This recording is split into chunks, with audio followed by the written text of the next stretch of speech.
I would like to call this meeting to order at 6:08 p.m. We have 3 of 4 commissioners present this evening. So we have achieved quorum tonight. And I will just go around and allow commissioners to introduce themselves. And we'll start online with Commissioner Lee. I believe you're muted.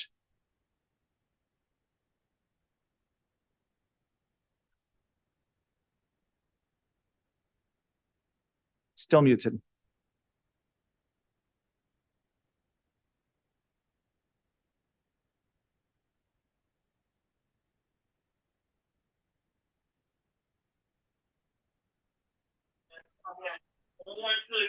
On the Zoom app, you should see like a little microphone with the word mute. Just tap on it.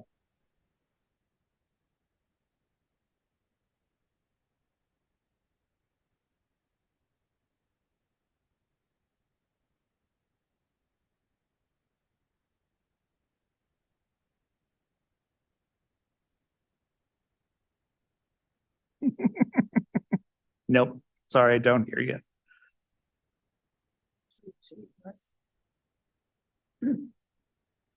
Hang on one second. We'll see if we can get Commissioner Lee on. Can you hear me? Yes, we can hear you now, sir.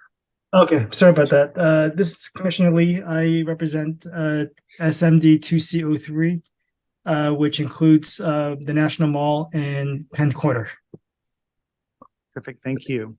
And to my left this evening? Hi, I'm Commissioner Kristen Rowe from 2C04, which is City Center and parts of downtown and Chinatown. And I'm Commissioner Michael Schenkel. I'm the chair of ANC 2C and represent Penn Quarter and Chinatown as well. Thank you all for joining us tonight for our December 12th meeting.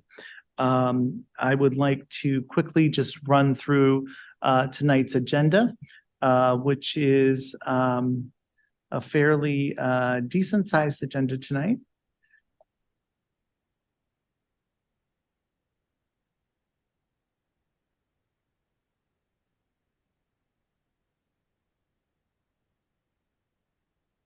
Okay.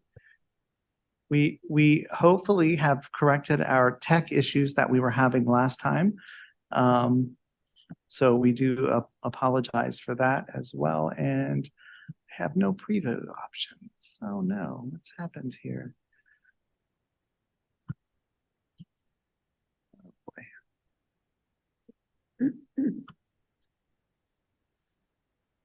Okay. Yes. So I cannot show our agenda this evening, but I'll just quickly run through it for folks. Tonight, we will start out with our treasurer's report, work through our community announcements, which will include MPD 2, MPD 1, the office, the mayor's office, and Ward 2 Councilmember Brooke Pinto's office.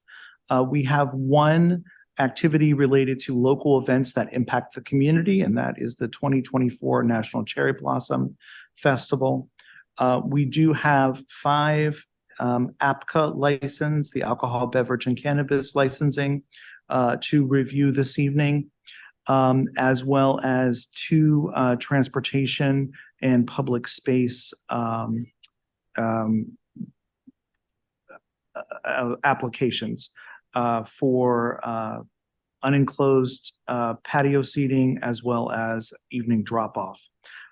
We did have one item that was pulled from our agenda last minute, and that's the 507, is that correct? The 507 to 517 H Street Northwest application. However, I understand that there are folks that are attending that wish to address that topic this evening as well. And additionally, under planning and zoning, we have the installation of 2 signages in Chinatown. Are there any additions or corrections to our agenda this evening? Commissioners? I would move that we approve the agenda. So we have a motion on the floor from Commissioner Rowe to approve the agenda. I'll second that. All those in favor? So three of four commissioners voting in favor of the the agenda approval. We just received 10 minutes ago, I believe, the minutes for our November and December meetings. And we are not able to approve those minutes at this meeting, as we did not have the ability to review them accurately. So we'll move on to the treasurer's report.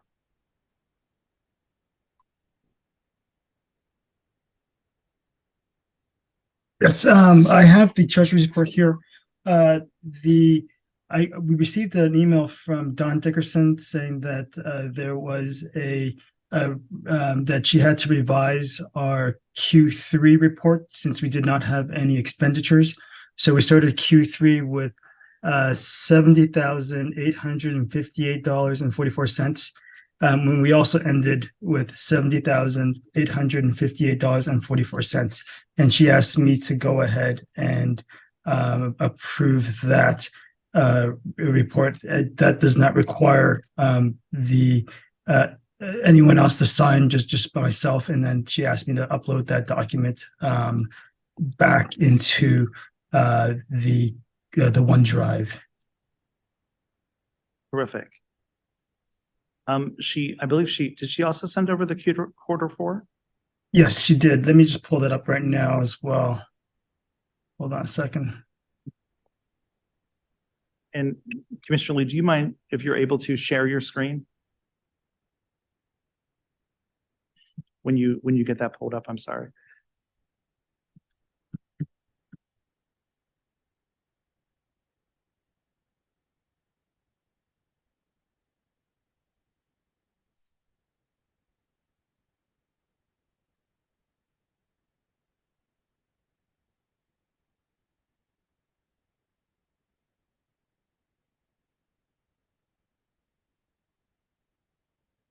Sorry. What I was saying was that Commissioner Schneider, could we continue on with the agenda, and then once I pull this up, we can Sure. return to this? Absolutely. That sounds great. We'll move on to community announcements. I have first up MPD 2, District Crime and Community Awareness. And I saw that I had some folks from MPD 2 on. Yes, hello. Can you hear me? Yes. Hi, Sergeant Robinson. How you doing? Correct. Yes, I'm Sergeant Robinson with the Metropolitan Police Department, 2nd District. I patrol the Georgetown area. Unfortunately, Captain Harris and Lieutenant Garvin is out of the office, so I'm assisting them with the 209 stats or crime stats for the month of November through December 5th. As of right now, we had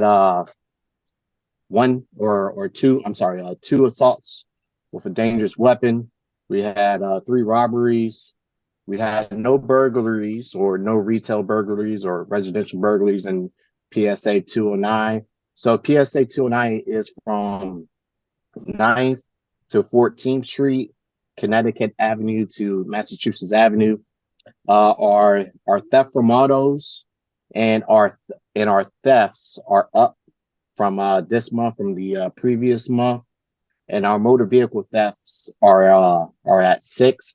However, 5 of the 6 vehicles were located.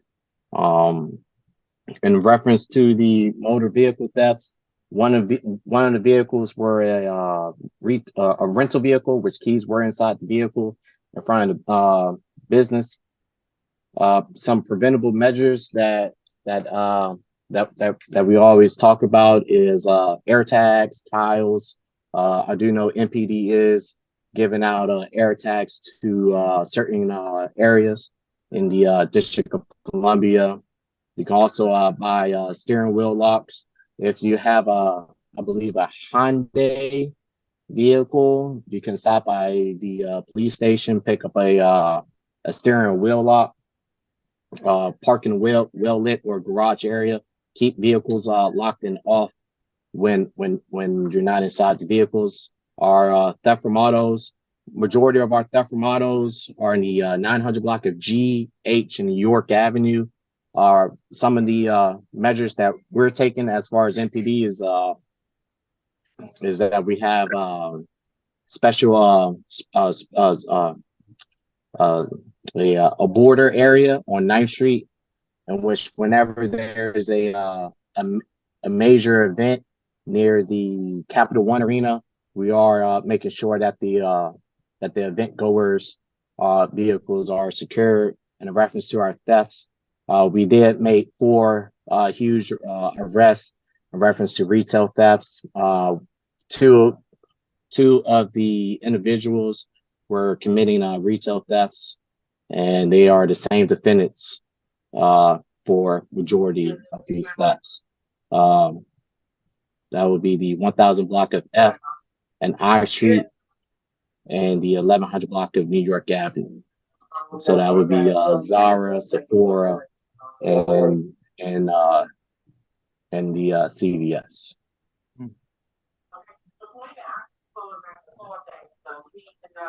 Thank you. So it sounds like mostly like we're continuing to see the auto issues, auto thefts, and theft of property kind of increasing or continuing to increase in the section. Commissioners, do you have any questions for? In reference to the thefts, we are seeing we are seeing a number of thefts. We do. I really can't touch base on it, but we do have a unit in the 2nd district that is focused on retail thefts. They're gathering information in reference to selling these items at the CVS, the Target, the Sephora, the Zara. So these particular officers and the sergeant that's spearheading this unit, they are putting up a jacket in reference to the retail thefts. We have seen a few bicycle thefts, which is out of the norm. But if you do keep your bicycle outside, just please use a heavy duty lock like a kryptonite lock, or keep the bicycle inside your place of residence. Got it. Thank you so much for that. Commissioners, do you have any questions for Sergeant Robinson? I do. Yes. Were the air tags helpful in recovering the vehicles that were carjacked earlier this month? Yeah, so in reference to 209 vehicles, in reference to the 6 vehicles, I don't recall any of them being located by AirTag, but I do know in the Georgetown area, last month we had 3 vehicles that had AirTags, and all 3 of those vehicles were recovered within the day. And then also the steering wheel locks, are those available from the city for free as well? Yes. Just stop by the police station, nearby police station. Just give them, as long as you're a DC resident and you're driving a Hyundai vehicle or a Kia vehicle, I believe, you are allowed at 1 steering wheel lock. Mm-hmm. Any questions from community members? If you raise your hand in the chat, we'll call on you. Otherwise, thank you very much, Sergeant Robinson. Have a great holiday. You too. And we will move forward with MPD 1. And I saw we had Lieutenant Nicely on. Yes, sir. I'm here. Can you guys hear me okay? Hear you fine. Sure thing. So, hey, I'm Lieutenant Nicely. I'm the PSA manager for the first district of PSA 101. That's generally the epicenter of Chinatown area. The As far as our crime goes for the past 30 days, across most categories that we track, we've been relatively flat. It's been pretty even neutral numbers. Nothing's changed. The two areas of increase, we have seen an increase in our theft from autos, which is a byproduct of previously having, I think, done so well in those numbers. We kind of came back.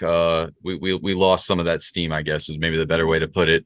We saw an increase of that associated with Capital One events. And we did have an increase of robberies. We went from 3 the prior month to 5 this past month.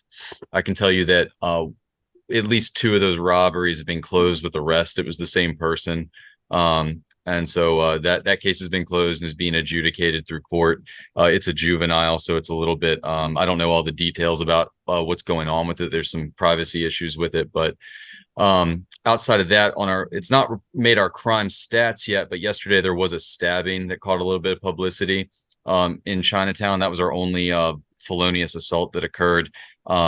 It was associated actually with a theft from auto. One of the parking garage attendants at 3:30 in the morning yesterday saw somebody tampering with his personal car on the ramp. He confronted the individual. The individual seems to be unhoused and a mental health constituent, and he produced a knife and did stab that person. The victim is stable. They're, I believe, released from the hospital at this point, and is recovering from their injuries. We did make an apprehension about 6 hours later. The person got on the Metro, and Metro Transit Police apprehended them in Maryland at Shady Grove Metro. So that case is closed. That's all I really have for significant stuff. If there's any questions, I'd be happy to dig into the weeds on them. Great, thank you. With a situation in which an individual that has challenges, that has mental health challenges like this, and they are conducting an assault on somebody or have assaulted somebody, are they prosecuted at the same level as someone who does not have a mental health issue? I don't know if that makes sense. Yeah, it does. So broadly, let's say there's 2 types of situations. If we're talking about a low-level crime and that there's a mental health issue, like something like a theft or an assault without injuries, we can kind of use some discretion to push that into like just a pure like mental health treatment thing, like that. Like if there's a victim to the crime, like if you know, and you were comfortable with that situation, like, hey, we can just take them and put them through what we call a psychiatric, we call it an FD12. It's a form that you fill out for a 72-hour psychiatric hold. We can go that way. For something more serious, like we're going to go the court way regardless. Obviously, in this case, they will be charged. There'll be, you know, some competency issues that would be handled by the court, where, you know, a review with a psychologist about whether they're fit to stand trial, things like this. And those decisions are ultimately decided by a judge about what their culpability is.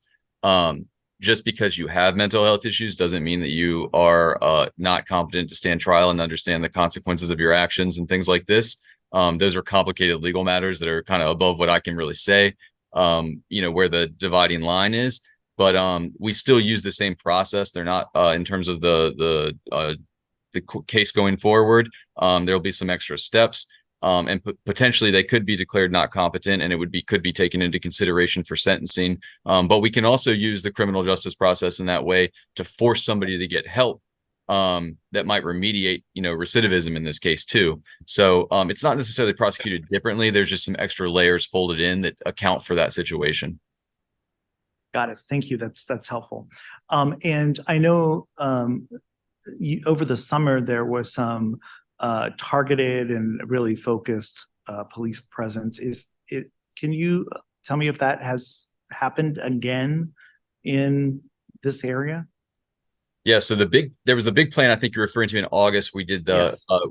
And that was very, very successful. We have not done something quite of that same like kind. We've kind of shifted our focus back to not even shifted. We've kind of tried to hold on to the benefits we got, and we've taken a good deterrence kind of approach. We've put some plans together around the events that go on Capital One, and when we know there's big Chinatown events and things going on in the area, and it's been largely successful. I mean, I say this, I hope someone doesn't take it the wrong way. The benefit has been that the problem I'm most dealing with now is actually property crime as opposed to some of the violent crime. You know, I just reported on the one stabbing. That was an outlier. That's the only thing that we've seen really over the past like 60 to 90 days. Hopefully I don't regret saying that out loud, but Yeah. so I guess the good I'm problem knocking is, on wood. yeah, the good problem is though that, you know, the biggest complaints that I'm getting from citizens and business owners and the things I'm seeing in the crime reports are misdemeanor thefts. So I think that's a better place than where we were. And I think that is a byproduct of that earlier initiative. So it's a new problem, and we've done some different things to address it with some retail theft operations. But so it's a new problem. I don't think that that redoing that same thing from before would necessarily solve that problem directly. But we're still kind of riding the wave of it, I guess, the benefits of it. Got it. Thank you. Commissioners, do you have any additional questions for Lieutenant Nicely? Go ahead, Yeah. Commissioner. Lieutenant Nicely, about a month ago, I did a walk along F Street with, I believe you were there. Do you recall? There were several MPD officers there, along with the mayor's office and their Ward 2 liaison, Christopher Powell. He had mentioned, or someone had mentioned, perhaps it was the downtown bid rep, that Georgetown, the merchants along in Georgetown had a WhatsApp group where they were helping each other, you know, notifying each other of folks that were shoplifting, and then just to be on the lookout. But that group got shut down. But I couldn't get any more information as to why it might have been shut down, because I think it could be a good idea for some of our merchants in Chinatown as well as along F Street. Do you have any information as to, you know, about that or why it was shut down? And because from what I've heard from the downtown bid, it was the only thing that, you know, that worked among the merchants. So you're talking about the Georgetown at the law campus, right? The what? Sorry. You're talking about the Georgetown Law Campus. That's over on 2nd Street. I was talking just Georgetown. The retail strip. They had the merchants there had a WhatsApp group where they were able to notify each other as to, you know, potential shoplifters, or no, not potential shoplifters, but actual shoplifters, and to warn other merchants that you know, be on the lookout for certain individuals wearing certain items of clothing because they were spotted shoplifting. But that group was shut down. Do you know anything more about that? Because I couldn't. So that particular group, that area, I think falls on the 2D side of the coin. So I'm not familiar with that problem exactly, but I can speak separately. I don't have any information about that specifically. I think that would be a Lieutenant Garvin answer, but I can tell you that with respect to some of the shoplifting stuff, recently on the 1st District side, and I know 2D has done some similar things. We've had very successful retail theft operations with our crime suppression team. I've worked with them. We've done it once a week for the past 2 weeks on the 1st District side in Southwest, not up here. And it's an aggregate of like 28 arrests over like 2 days. We are bringing it, unfolding it into Chinatown this week. And so we're hoping we're going to see that same success in the area. So we're almost there. We haven't quite gotten there. I'm hoping that by the time we have this next meeting, I'm going to have a lot of very good numbers for you on some enforcement about that stuff, and that we have some good crime numbers that are in response to that. So I'm not sure about the WhatsApp thing specifically, but there is an organized retail surveillance theft plan that's going to result in some enforcement. It's forthcoming within the next probably 72 hours. So I'll have some data on that. Awesome. Thank you. Are there any questions from community? All right. Well, thank you, Lieutenant Nicely. Have a wonderful holiday. Yes, sir. Thank you, guys. I appreciate it. Thank you. And thank you both, you and Sergeant Robinson, for your work. We will now move forward to the Office of the Mayor's, Ward 2 Mayor's Liaison, and I believe we have Grace Reeder on this evening with us. Hi, everyone. Give me just 1 second to get my presentation loaded. Sure.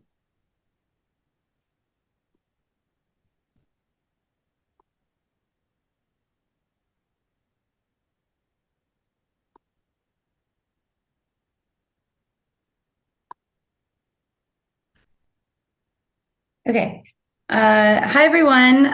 So for those of you who don't know me, my name is Grace Reeder. I'm the Ward 2 liaison for the Mayor's Office of Community Relations and Services, alongside my partner, Christopher Powell, who I'm very happy to report welcomed his baby girl into the world on Friday. So you guys will be dealing with me for the next few months.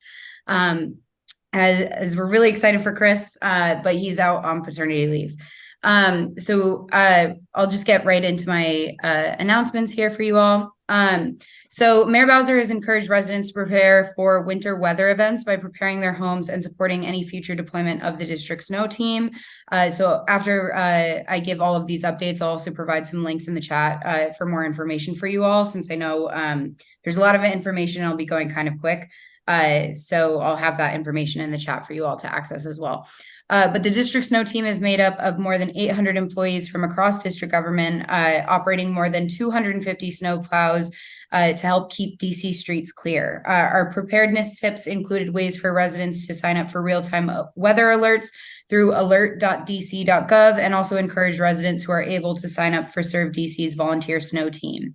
So again, I'll drop those links in the chat for you all. So DPW leaf collection, they've started section D on Monday. So for those of you, obviously no one in your ANC are in 2D, but just to be aware, they are going to be doing a second pass of leaf collection once they finish with the first round. So section 2D is the last round, and then they'll come back through in 2A and 2B. But if your street has not been collected 8 business days after DPW has announced that collection is started in the next section, please call 311 or visit 311.dc.gov to open a leaf collection missed service request. Additionally, DC Health and DC Public Library are distributing COVID test kits at DCPL locations. I'll drop a link in the chat for you all with a full list of locations. And then you can also confirm hours of operation for the libraries at dclibrary.org. They also have warming blankets and some health kits available if you ask at the front desk while supplies last. So that's another important piece of, or important resource available for residents that we have. Additionally, Mayor Bowser released a request for application for the Safe Commercial Corridors Grant Program with $1 million in grant funds available in fiscal year 24 to support public safety initiatives in 3 commercial corridors, downtown, Shaw, and Adams Morgan. The program was established in fiscal year 2024 budget by Councilmember Brooke Pinto, who serves as chairwoman of the Council's Committee on the Judiciary and Public Safety. The request for applications will be open through Friday, January 12th, and awards will be announced in February 2024. This program will fund the following activities: relationship building with residents, workers, businesses, and regular visitors, connecting residents, workers, visitors, and businesses with the resources available through district government agencies and direct service providers, providing safe passage for individuals who request accompaniment, walking to transit or their vehicles, and a lot more. So I'm going to, again, drop all this information in the chat for you all to have that. Additionally, we just wrapped up our Ed Fest, which is a public school fair for DCPS, and the lottery application for DCPS school choice, My School DC, opened on Monday. So I have some key dates attached here for you all, just for your awareness. So it's just important deadlines to keep in mind for you all. Additionally, last week we celebrated DMV Black Restaurant Week by announcing the 4th round of Food Access Fund grantees. So Mayor Bowser announced the recipients of $5 million in grants through the 4th round of the district's Food Access Fund. Since launching the Food Access Fund in 2021, Mayor Bowser has invested almost $40 million to increase access to grocery stores, restaurants, and fast casual restaurants and other food access points, with a specific focus in Ward 7 and 8. And we also celebrated DMV Black Restaurant Week from December 3rd through December 10th, which was another great event to celebrate some of our small and local businesses here in DC. Additionally, last Thursday, Mayor Bowser and Chief of Police Pamela Smith were joined by representatives from various district, federal, and regional public safety agencies to announce MPD's new real-time crime center. The RTCC will serve as a new dedicated space that will be staffed 24/7 with local, regional, and federal law enforcement agencies to monitor and respond to criminal activities in real time. The RTCC will serve as the nerve center for law enforcement in the district and throughout the region to collect and analyze data to enhance situational awareness and facilitate quick decision-making regarding crimes. The RTCC will also improve overall efficiency of crime prevention and response efforts with law enforcement partners by leveraging their expertise and allowing more information to be shared in real time across jurisdictional boundaries. So some of the partners that joined Mayor Bowser in this announcement were Amtrak Police, Arlington County Police, U.S. Capitol Police, Fairfax County Police, Metro Transit Police, Montgomery County Police, U.S. Park Police, Prince George's County Police, and the U.S. Secret Service Uniform Division. DC's Homeland Security and Emergency Management Agency and the DC Housing Authority Police Department also supported the RTCC, along with federal investigative partners at the ATF, FBI, and U.S. Marshal Service. So that was a really big announcement and just another in a long line of Mayor Bowser's investments and partnerships in regards to our public safety. So I'll drop all this information in the chat for you all since I know I'm running through it very quickly. Additionally, you can request meetings with Mayor Bowser using the link or using the link that I'll provide in the chat, but you can just also Google invite the mayor really quick and it'll be the first link that shows up. You can submit requests for events and meetings. And if you're having any trouble submitting the form, let me know and I'll be more than happy to give you a call to go over the questions and help submit the form on your behalf. Additionally, you can submit walks with either Chris or me until he returns from maternity leave. But we do community walks and are in the ward on Tuesdays and Fridays. So if you have anything you want to talk through, or if you want to meet with me about something, you can submit a walk time to me via text, email, call, whatever is easiest for you. And then here's our contact information. And again, going to drop this all in the chat since I know I ran through it quickly. But with that, I'll take all of your questions, if we have any. Thank you so much, Grace. Really appreciate your updates. I guess I have 4 questions for you. With the Safe Corridors project, who is eligible to apply for those grants? I will have to get back to you with the specifics, but I will drop the press release in the chat as well as the request for applications. I believe it's actually I'll get back to you with that with more specifics via email. But there's a lot of information in the press release that will give specifics. A lot of it is with business owners and individuals who are interested in applying a program to these specific corridors. Got it. I'll give you more specifics via email that you can put in the minutes. That is great. I'd appreciate that, because I think, Commissioner Lee, that this is potentially an opportunity for those businesses to form some kind of communication network, potentially, depending on what the grant is about. The second question that I have is related to the proposed holding center that is coming on New York Avenue. I'm wondering if you have any updates on that. I know that there was opposition to that, including this ANC, and I didn't know what the outcome was. Do you have specific questions, or you just wanted an update on? Is it moving forward? Is there a timeline for it? Those kind of things. So I can put you in contact with some of our agency partners who will be able to answer more specific questions about that project. I know right now DGS is the main point of contact in regards to any like construction that would take place at the current 501 New York Avenue Thank you. I couldn't think of the address. location. Thank you. I'm Um, sorry. well, I've worked with ANC 2G on this issue a lot, so I'm more than happy to put you guys in contact with those agency partners so they can answer more specifics about the project. Right now, the before construction would begin, DGS is going to be the point person for that, and then DOC, the Department of Corrections, would once they open, then they would be able to answer more specifics about like any policies or programs taking place. But DGS will be able to answer more questions about timeline, anything like that. Got it.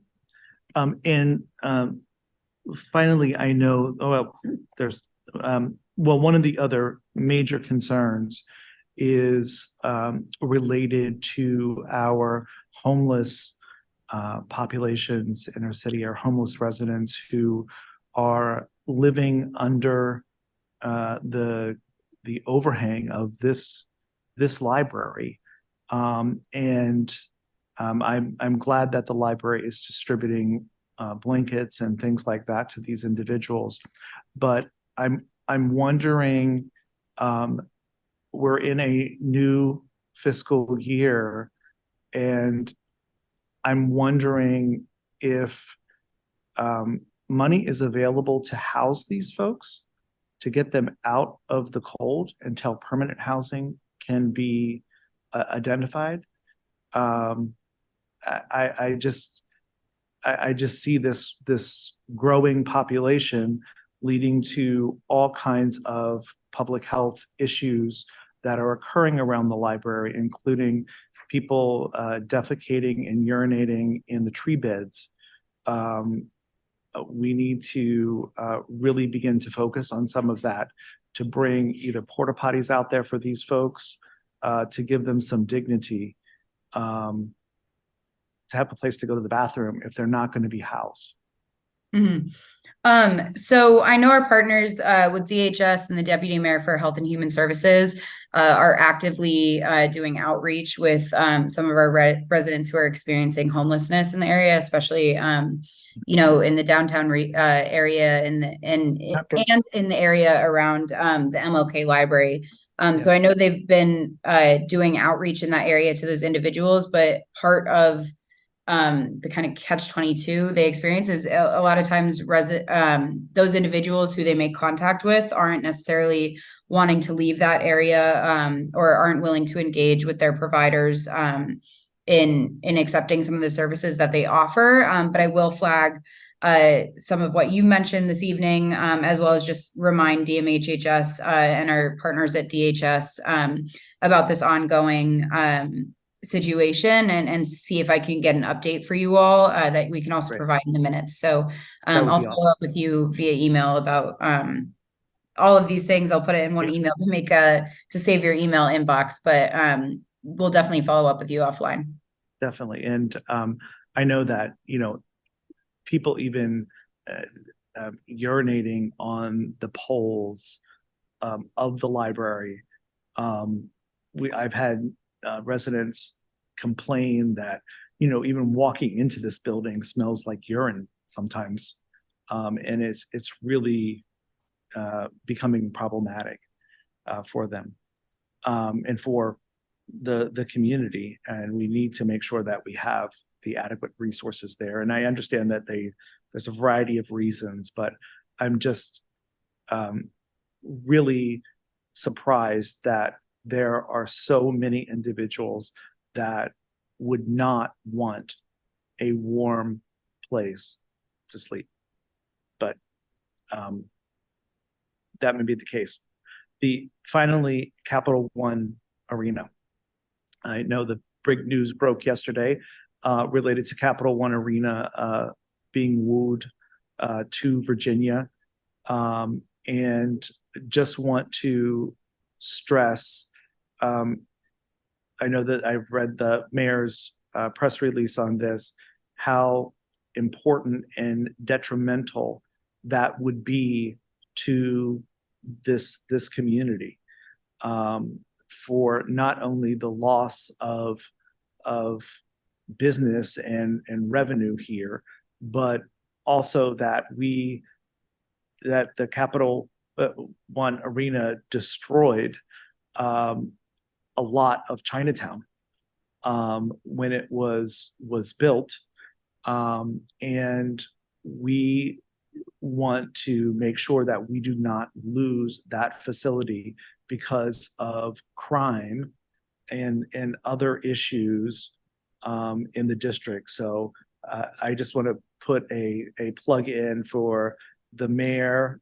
and the council members to secure that contract for the future, and get that stadium here that brings in tremendous income for the district and the survivability of businesses here. Thank you for sharing that.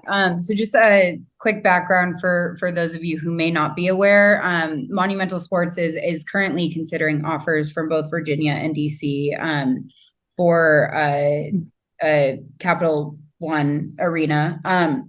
Virginia is trying to push the decision. Essentially, they have a commission that's made up of legislators that vote on major economic investments in the state.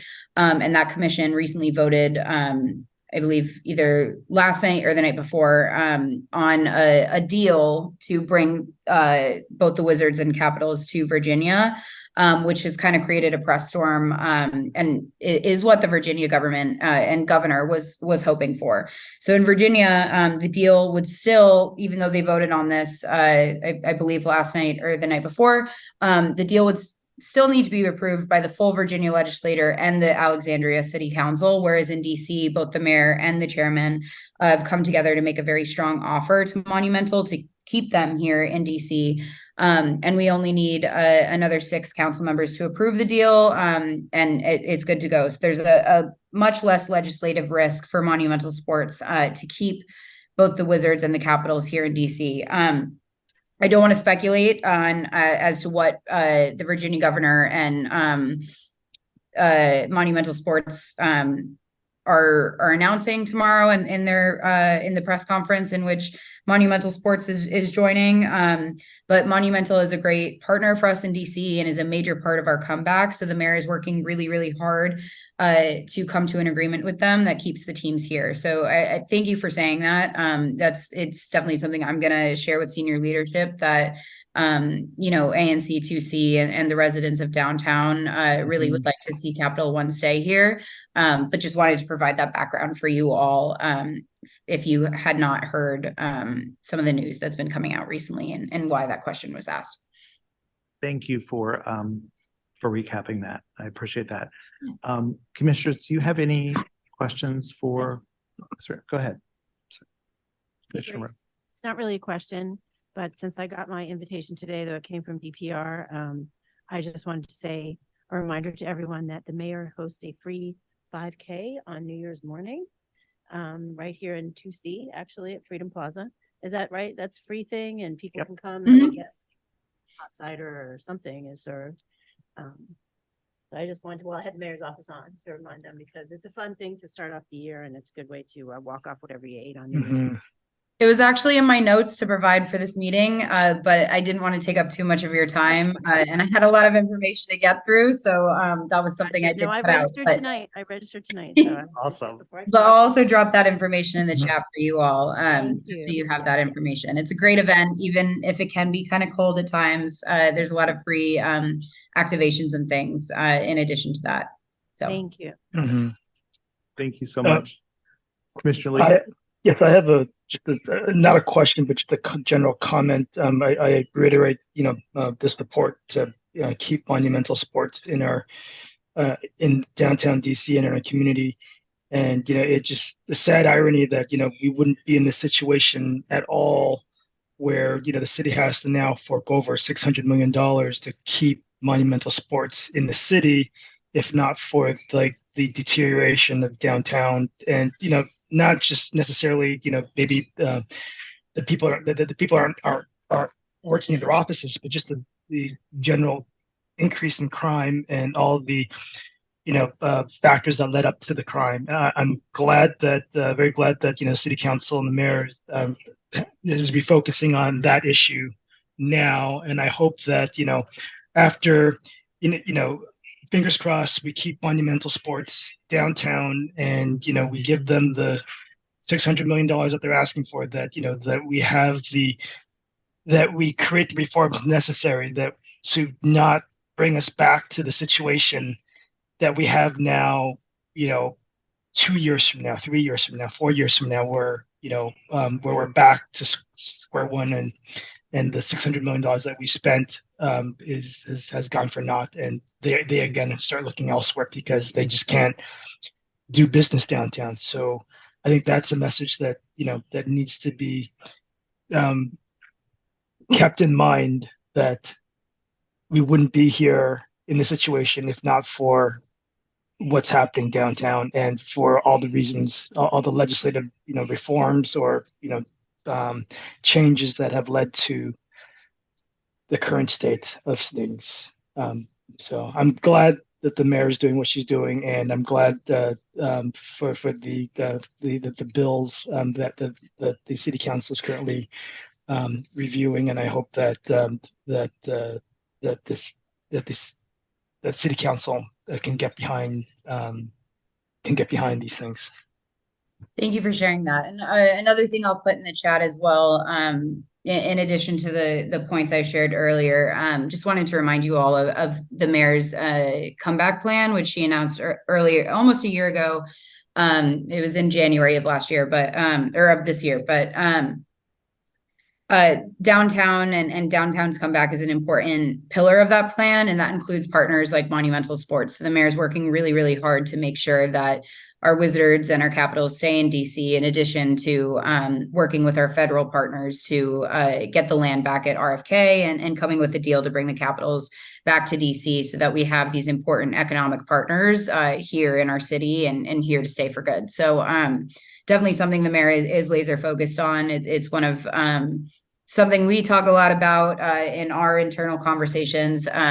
So I thank you guys for your support and sharing your support for economic partners and like Capital One Arena and Monumental Sports. So that's something I can take back to senior leadership to share ANC 2C's support for partners like these. So I appreciate you guys sharing that feedback. And I'd like to actually go a step farther, Commissioner Lee, and propose that ANC 2C draft a resolution supporting these efforts from a community perspective, and outlining some of the challenges that we have seen that have led to this, and how we can try to garner support for this investment.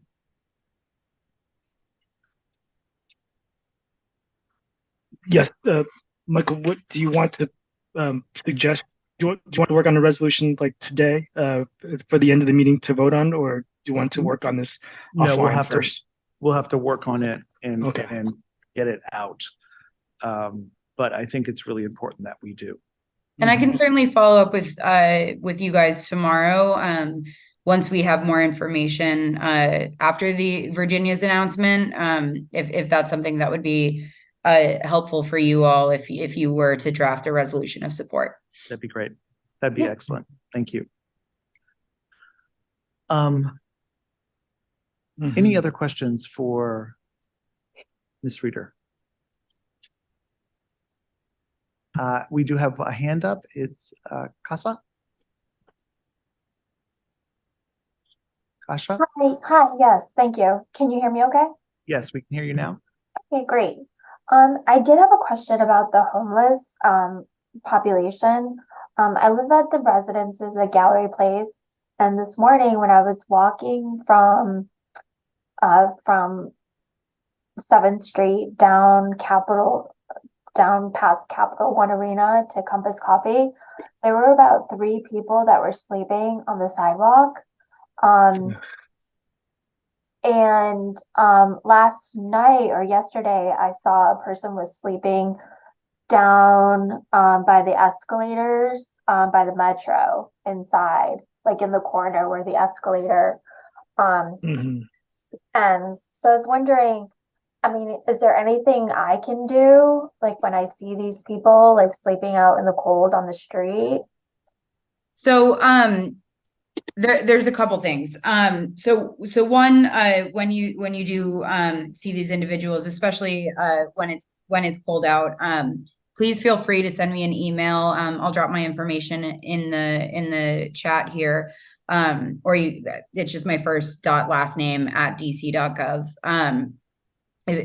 But feel free to send me an email or give me a phone call or shoot me a text to let me know of the location and the time you kind of witnessed this, so that way I can flag it to our partners at DMHHS, so they're aware that there's individuals who may be staying in that area, so that they can provide outreach and services to those individuals. Additionally, DC has kind of like 3 different stages, I guess you could say, for when cold weather is in place. So there's a hypothermia alert, there's also a cold weather alert, and then cold emergency. And so when these alerts are activated, they there's a bunch of services that we have available for all residents of DC, but especially for our neighbors who may be experiencing homelessness. So I'm going to drop that information in the chat as well.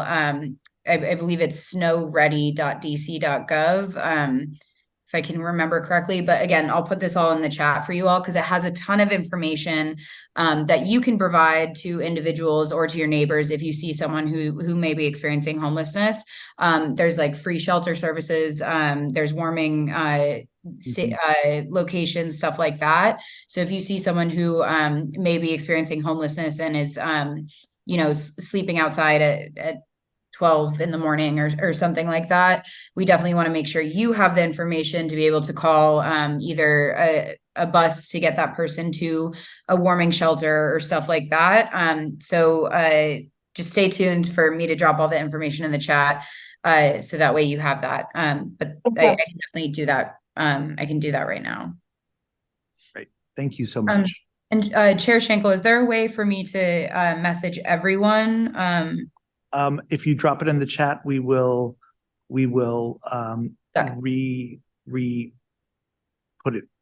distribute it. Perfect. All right. Thank you. So yeah, I'll definitely to answer your question, in short, I'll put that information in the chat so you have that available. Otherwise, just send it to me and I'll share that with DMHHS and our DHS partners. Right. Thank you for that question. Okay, go ahead. Just want to follow up. I mean, this is things that we need to address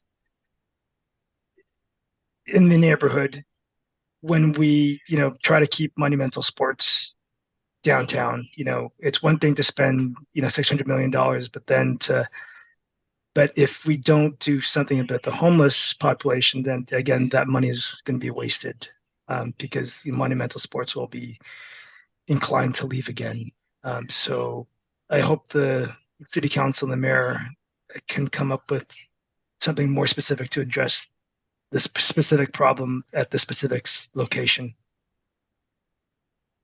Yes, thank you. Thank you so much. I'm sorry. Go ahead, Commissioner. I just wanted to note for Kasia, there's an emergency shelter phone line, which I'm sure Grace will drop in the chat, but just so everyone has it, it's 202-399-7093, or you can dial 311 and let them know that you're reporting someone who's experiencing homelessness, particularly in the cold, and they will send someone out to check on them. Yep. That was it. Just wanted to make sure that we put that in the record, because it is getting cold out there. Thanks. Yep. And it's actually, I believe a hypothermia alert started 2 minutes ago. It started at 7 p.m. So this is something that has been activated the last few nights. And we have additional resources available so that our neighbors experiencing homelessness are not out in the cold. There's a ton of resources available. So thank you for sharing that phone number. Again, I'll put it in the chat as well. As long as there's a easy website that will have all this information. You just like bookmark the page. Because we've had hypothermia alerts the last like 3 nights or so. So definitely important information to keep handy. Thank you so much. We appreciate you being here. Yeah. And have a great holiday. We'll be in touch. Yeah, you guys too. I'll see you in January. Awesome. All right. Bye, guys. Bye.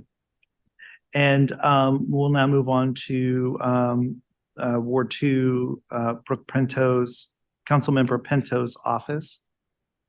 And I believe, who did I see on here from Councilmember Pinto's office tonight? Hi, everyone. Maddie White here from Hi, Maddie. How are you? Doing well. Thanks all for having me tonight. I'm here because I'm taking over 2C from Akima Benjamin, who has so enjoyed being with you all. I'm going to go ahead and share my screen. Please. Let's see.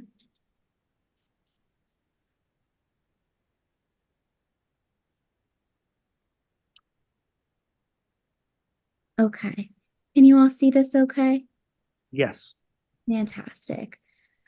So just a few updates before we jump into things. Councilmember Pinto does plan to attend either your January or your February meeting, so you all can start to think of what questions you might want to ask her directly. We will also hold our next office hours event in 2C on Thursday, January 11th at 8:30 a.m. This will go till about 10 a.m. at Compass Coffee at 650 F Street. I will, of course, share some flyers for distribution there so that we can have constituents attend and speak directly with the council member. Moving on to a little public safety update. The crime that we are experiencing continues to be the top concern that we are hearing from residents, and it is completely unacceptable. Councilmember Pinto continues to hold hearings on her Security C plan, as well as legislation proposed by the mayor and other council members. Just yesterday, she held a hearing on 3 bills. 3 more bills. So the first bill we heard expands safe commercial corridor programs. So the pilot program that Grace was just talking about, this gives grants specifically to bids and main streets for things like improved lighting or increased security patrols. So it's really meant to be what different bids and main streets have identified as things that would help increase public safety, whether it's a truck that drives around with their headlights on with increased lighting in the area, or hiring a private security guard at night to be there. So Councilmember Pinto started this program, and it's currently active in downtown and Shaw, as well as areas in the Adams Morgan area. So the grant application just went live last week. I will post that link in the chat. The second bill that we heard increases cameras generally and targets emergency communications. So if anyone's familiar with what is a blue light on college campuses, these will be inserted at public transit stations, including our bus stops. The third portion, we heard from Councilmember Robert White on his legislation that calls for a number of different things, one being DC to collect and publish firearm tracing data, to require the ONE's office to develop a plan that shares public metrics to gauge effectiveness of violence intervention programs, and the effectiveness of creating a recruitment and retention program for the Department of Forensic Sciences. At last week's council legislative meeting, the council passed a new bill that Councilmember Henderson introduced. This bill seeks to address staffing shortages at OUC. So it makes retired firefighters and police officers eligible to be rehired as temporary employees.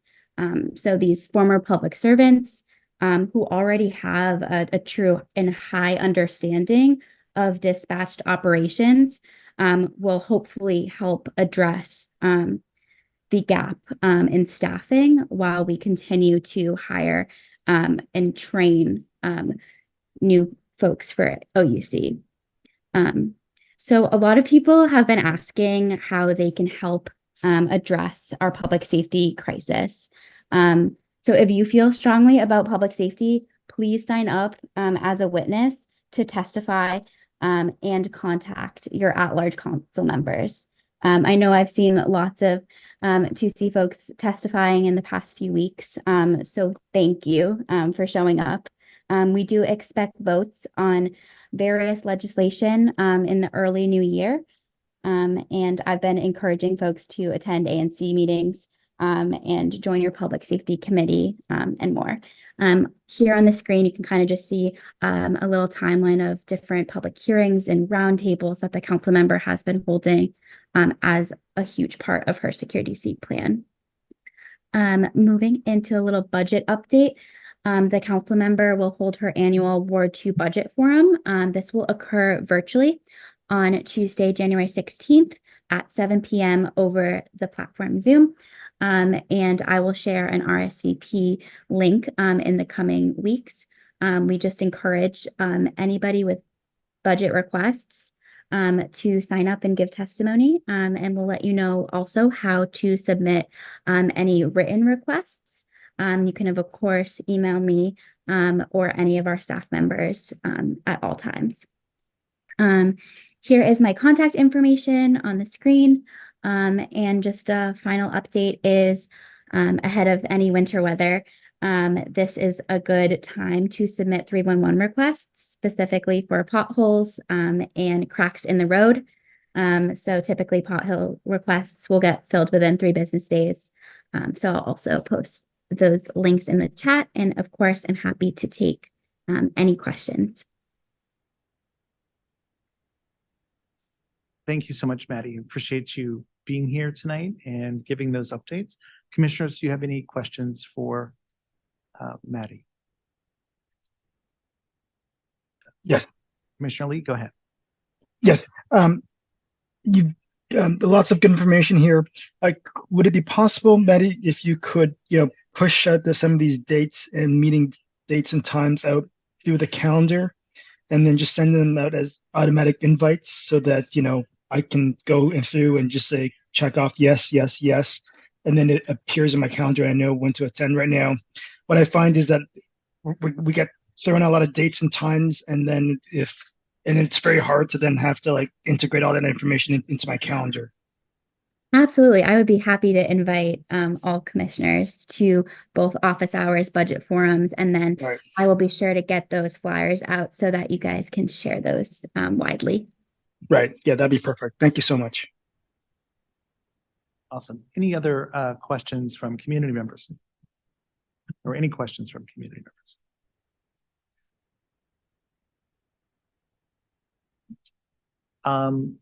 Then thank you so much, Maddie. I appreciate you and happy holidays. We will then move forward to, I believe, Commissioner Lee, that you were able to pull up the financial report. I'm sorry, I just saw a chat from you. You're muted, Thomas. You're muted, Thomas. Thomas, we can't hear you. Oh, there you go. Okay, great. I'm going to share my screen. Share screen and share. Okay, good. Can you see this? It's thinking about it. There we go. Yes. Okay, let me see. There you go. Okay. Let's see. Okay, great. So we started fiscal year 23 quarter 4 with $67,558.44 in the bank. And we had $3,250 worth of expenditures, largely all four minute our minute taker who transcribes all our minutes, and then there was a $50 charge for the ANC security fund for a total expenditure of $3,300 in Q4, leaving us with a current balance of $64,258.44 currently in our PNC account. And I'll distribute this document out to you, Michael, and to you, Kristen, for your signatures. And then I will upload the finalized document into our OneDrive for Don Dickerson. And I did get an email from Don Dickerson letting us know that we'll be getting our. I'm sorry, Thomas, I'm losing you. Oh, sorry. Can you hear me? Yeah, I can hear you now. Okay. I was just letting you know that I did get an email from Don Dickerson over at the OAANC letting us know that we'll be getting our fiscal year 24 allotment in the upcoming month. Got it. Great. That's great. So I would thank you for this, and I would move that we approve the Q4 FY23 quarterly financial report. I second that motion. Seconded by Commissioner Rowe. And all those in favor? 3 of 4 commissioners voting in favor of that. Mm-hmm. Awesome. Thank you very much. Appreciate that. We will now move forward with local events that impact the community. We have first is the 2024 National Cherry Blossom Festival, which will be occurring on Saturday, April 13th, 2024. And Thomas, could you stop sharing? And yes. We will invite Diana North. Stop share. There you go.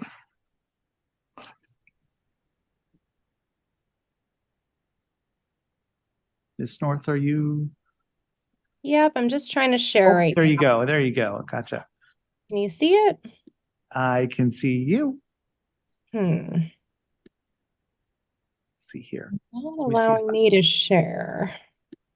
Let me see if I can pull open your presentation. 1 second.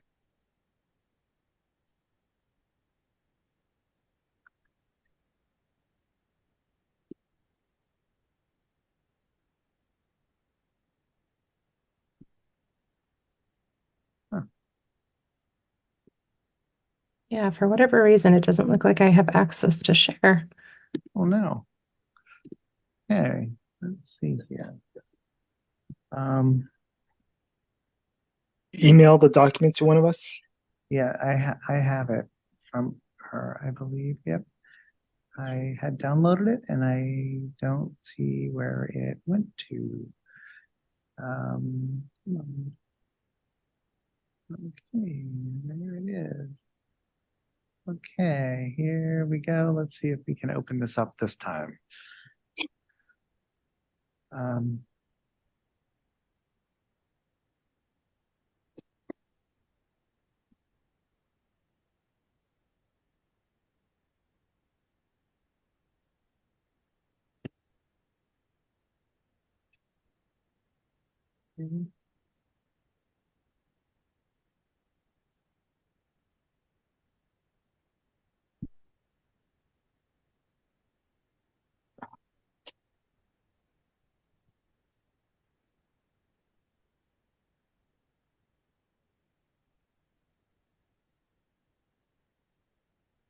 Okay, let's see what happens here. See if we can do this now. Aha, I believe I got it. Okay, there we go. Perfect. Thanks so much. And if we want to just do it in slideshow, so make it bigger because some of my maps are going to get a little Gotcha. smaller. We gotcha. How's that? Perfect. All right. Thank you. Well, thank you so much for having me. As Mr. Schenkel had just mentioned, my name is Diana North, and I work with First Watch Strategies and Events. I'm in presenting on behalf of my client, the National Cherry Blossom Festival, for the National Cherry Blossom Festival Parade. Next slide. And that's going to be taking place on Saturday, April 13th, with step off at 10 a.m. The parade ending at noon. And we will be going down Constitution Avenue between 7th and 17th Streets. Next slide. This parade has been going on for many, many years. I've been associated with the parade for gosh, I think about 8 years. To be honest, nothing has really changed footprint-wise. Any of our infrastructure, it's all remaining the same. But for those of you who may not know, this is part of a series of events, and this is the culminating signature event of the month-long festival that celebrates the cherry blossom, the gift of the cherry blossom trees to Washington, to enhance the growing friendship between the United States and Japan. And we continue to celebrate that close relationship through the National Cherry Blossom Festival parade or events, including the parade. For this specific event, we are in Ward 2. Our expected attendance is typically about 50,000 people on the street, and that includes our 2 bleacher locations, which I'll go over, and then about 3,500 people participating in the parade. Our event components include parade floats, we have helium and cold air balloons, marching bands from local high schools and high schools throughout the country, some celebrity appearances, dance and music performances, and other specialty units, again, local and nationally and even internationally.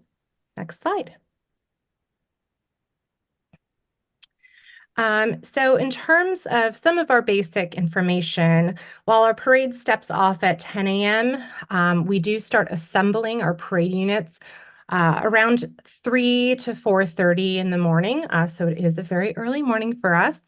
Our assembly area is 4th Street between Independence Avenue and Constitution Avenue for bus unloading. 7th Street from Independence Southwest to Pennsylvania Northwest, Jefferson Drive Northwest, Madison Drive Northwest from 4th to 14th Streets, and then Constitution Avenue from 6th to 7th Streets where we will step off. We do have a rehearsal time between 5:30 and 9:30 before our step off. And then our telecast area is where we have TV cameras, and the parade is both locally shown on WJLA and then also nationally syndicated months following the parade. And that telecast area is from 7th to 9th Street. And then as all of the units go down the parade route, our dispersal time is from 12:30 to 2:30, and that's really for the breakdown of our bleachers and other infrastructure on the site. And then our dispersal area following the parade is from 17th to 23rd Streets on Constitution Avenue Northwest, and then Virginia Avenue from Constitution Avenue to East Street Northwest, and then 18th through 21st between C, D, and E Streets Northwest. And then, yeah, our loadout, we really try to be done completely with our loadout of our infrastructure by 4 p.m. the day of the parade, including a street sweeping. All right, next slide. So these routes, because we have 10 blocks, I do have some smaller maps too that we have in this slideshow, but you can see sort of the breadth of our event site, and most of which we really construct on the morning of. Next slide. So you can see here, I won't go through everything in detail for sake of time, but we really start doing a lot of our programmatic load-ins and things like that on the morning of the parade. Starting at noon, we install some portable bleachers. We do have built bleachers as well that I'll show you a map of in front of the Washington Monument, further down on Constitution Avenue. But we do have a number of load-ins that happen throughout our morning. As I mentioned, rehearsals and that the parade will step off at 10 a.m. Next slide. So for everyone's awareness, this event is open to the public. It is free for attendees along the parade route. We do have 2 paid ticketed areas. One is, as I mentioned, our television broadcast area, which we call our East End or telecast area. That's on Constitution Avenue, right at step off between 7th and 9th Street. We have cameras on the south side of the street, adjacent to the National Gallery of Art Sculpture Garden. So we've filmed toward the archives. So the archive steps in the archives is our backdrop, our beautiful backdrop. And then the parade units go down. We do have sort of a performance zone in our television broadcast area. The parade goes down, and we have our West End bleacher seating area where we have live announcers that are located at 16th Street between 15th and 17th in Constitution in front of the White House. We do have ADA seating available in both of those areas, and those are available for individuals to either call the festival or email the festival, which all that information is on the festival's website to gain access into those areas. And then, as I mentioned, the parade is will be broadcast on WJLA, ABC7, and then available on demand on their website, on the National Cherry Blossom Festival's website, their YouTube channel, and then also nationally syndicated throughout the following months of the parade. Next slide. We do have, given that this is a parade with so many people, we do have a number of road closures, some beginning as early as the 1st of April for some bleacher installation. So I have listed here, again, for the sake of time, unless anyone wants, really detailed information, I have listed out here all of our road closures. The majority of road closures, of course, being on the 13th on parade day, really starting at 3 a.m. In order for us to, have blocking vehicles in place to secure the parade route down Constitution Avenue. Next slide.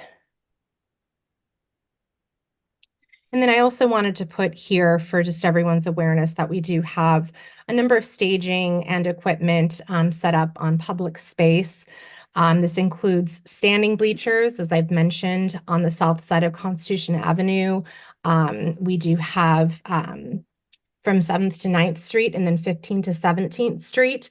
Those go in place quite early, starting on April 1st. But then we have mobile bleachers on the north side of Constitution Avenue, and that's on 7th Street to 9th Street, on Constitution Avenue from 7th to 9th Street, and then 15th to 17th Street. So that's the north side. That's where those will go in and out the same day. We also have, as I've listed here, a lot of different telecast equipment in our telecast area. We have portable restrooms on 9th Street between Constitution Avenue and Pennsylvania Avenue, 7th Street. There's a number of locations as well. And then in our maps, I have put in those locations, and those do not open to the public until the day of the parade and placed on the morning of the parade.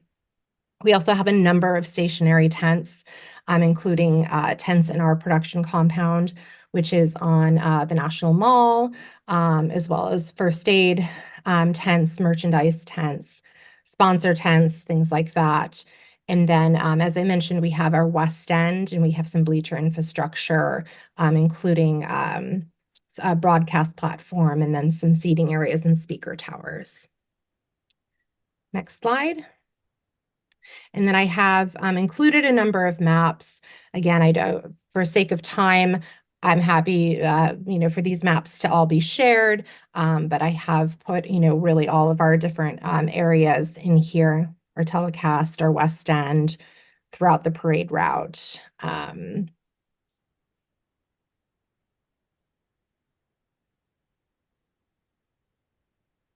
Just for, general awareness.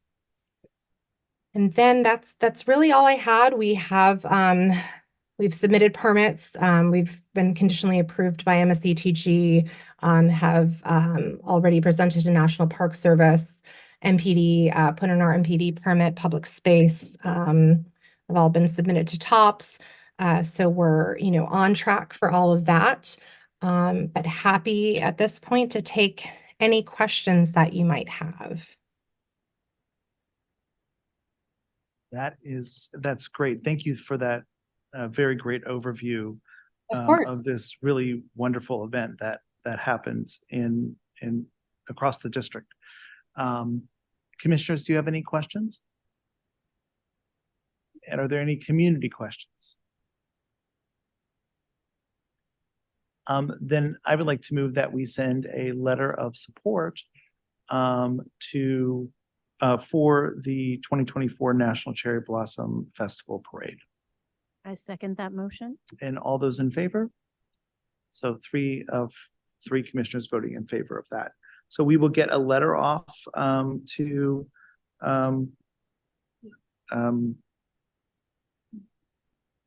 yes, we'll get a letter off for that. I'm sorry. I can't think where I send the letter at right at the moment, but we will get a letter off for that. No, I appreciate that. Thank you so much. I appreciate you coming and presenting for us this evening. Absolutely. All right. Take care. Thank you so Bye. much. Bye. Next, we'll move on to APCA licensing. First up is Huntley and Brinkley LLC, trade name The Occidental License for a new retailer's Class C. That is Abra 126759, coming to 1401 to 1475 Pennsylvania Avenue. And I believe I saw Matthew on here. Commissioner, I'm here. Sorry, just to be joining by my phone. I've been having some connectivity issues today. Can everybody hear me okay? Yes, we can hear you fine. Yes. Okay, excellent.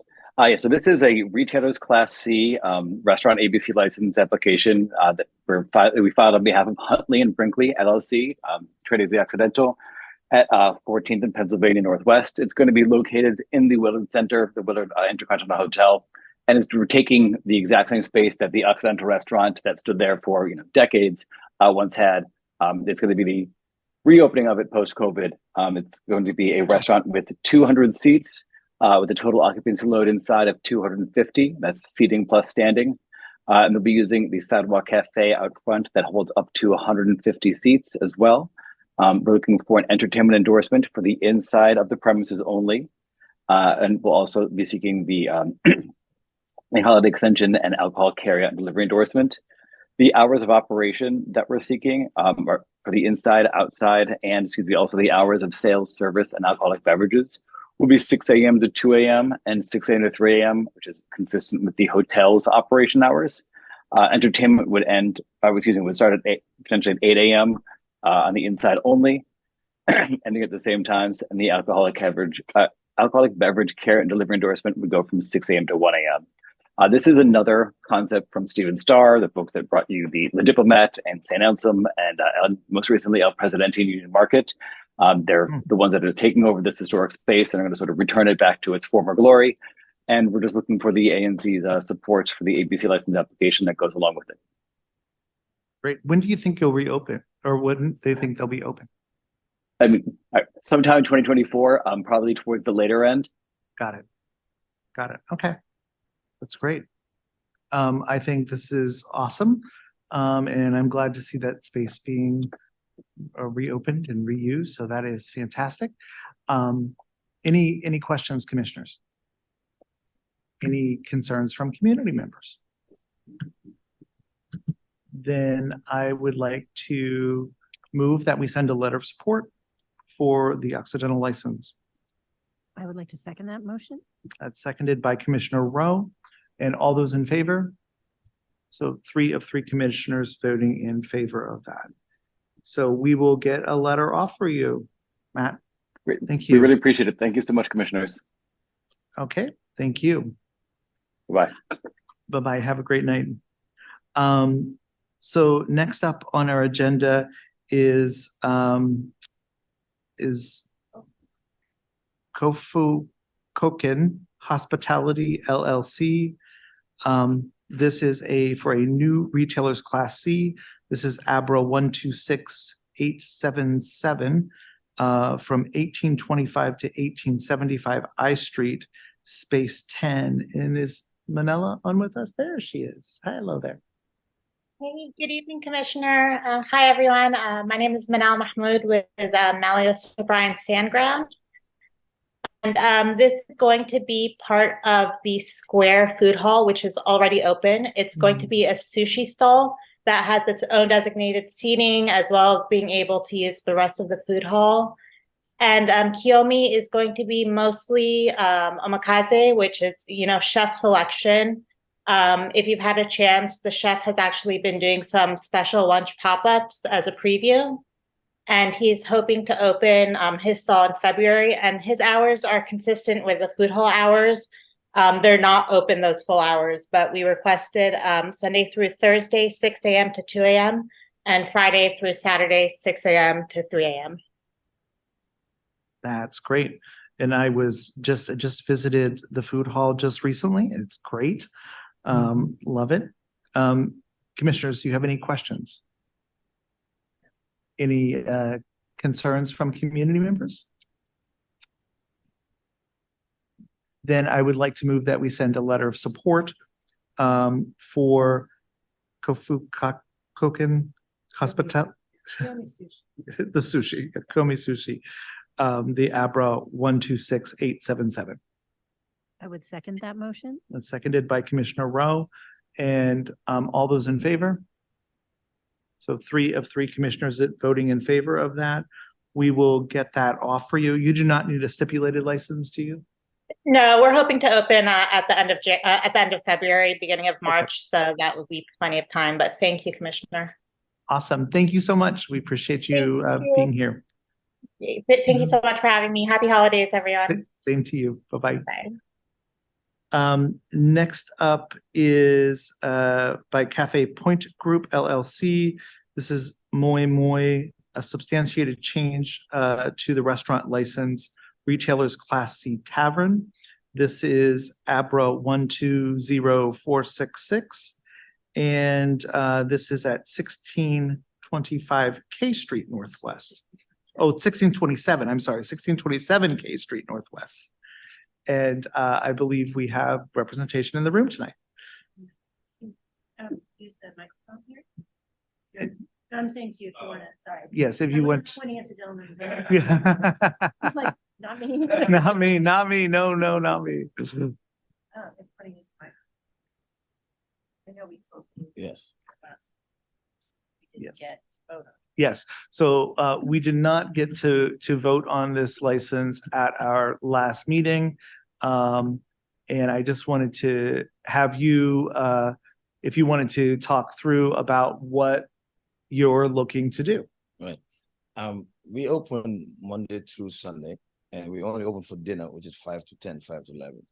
It's been very tough with the business. It's very slow. It's been very, very tough, I would say. And we have about 12 to 15 bars and nightclubs in a 1 mile radius from me. And with that said, there's only one place, which is Southside, that all the bars and the restaurants and the clubs, all that when they get out at 2 o'clock or 3 o'clock, everybody just, there's one place to go. And people have been asking me to open up for them to eat. You know what I mean? I do it, but we close at a certain time. We have MPD, we have Secret Service, we have all these people coming in to sit down and order food because they keep saying, the only thing we have here is Southside, and we're just tired of it. We want something different. And they don't, if not, they're gonna have to drive to Chinatown. They might have to drive over the bridge to go to Virginia to eat. So I said, okay, I don't mind doing it, to open it until we have a late night menu. So when we close operations and alcohol and everything that, we can just have the food going. The other day we were open, Abra came and said, this is a good idea, but make sure you wait till you get your stipulated license so you can serve these people later. If not, you got to close at 2 or 3. And there was a line outside with 30 people. And I was sort of like, oh my God, this is crazy. I said, yeah, because there's only one option, and which is south side. So I decided to do it, and then they recommended that I increase my just the operation hours and everything else stays the same. And so we've been trying to do it, but another thing was, like you said, the last time we talked about, we get a stipulated license so we can get this going. And definitely generate some revenue because we dying inside. Yep. You know what I mean? So this is not changing the hours of alcohol service. It's only the operation. It's only the hours of operation from 8 a.m. to 6 Right. a.m. So let's say operations. weekend we close at 3, at least we can stay 2 hours, get rid of the food real quick, because at that time people just want to eat. They don't want Yep. to drink. And everybody come in there, and some of them they want to sit down, but you can sit down past 3 o'clock. I said, Right. it's a restaurant, I don't mind. Because I remember back in the day we have a restaurant, there was a restaurant in Georgetown that Ope de Cochon was, that everybody after we went down sit down and eat. So it was really nice back then. There was no problems. So I'm trying to do something like that, because I'm like, we sell a lot of water, a lot of Red Bull. That's what people want at that hour. You know what I mean? After the club, you don't want to go anywhere drinking again. You know, you want food. Just confirming you're in a non-residential business. Yes, area. we're in non-residential. Yep. We're right across the FedEx office. Right. Okay. I move that we send a letter, Commissioner Rowe moves that we send a letter of support and a stipulated license for Moi Moi. Moi Moi restaurant. Thank you. I will be very happy to second that. Mhm. All those in favor? 3 of 3 commissioners voted in favor of that. I will send that letter off tomorrow for you. Now, how does that work? The stipulated letter, if you can. I will send the stipulated license to both you and to Abra, and APCA. And,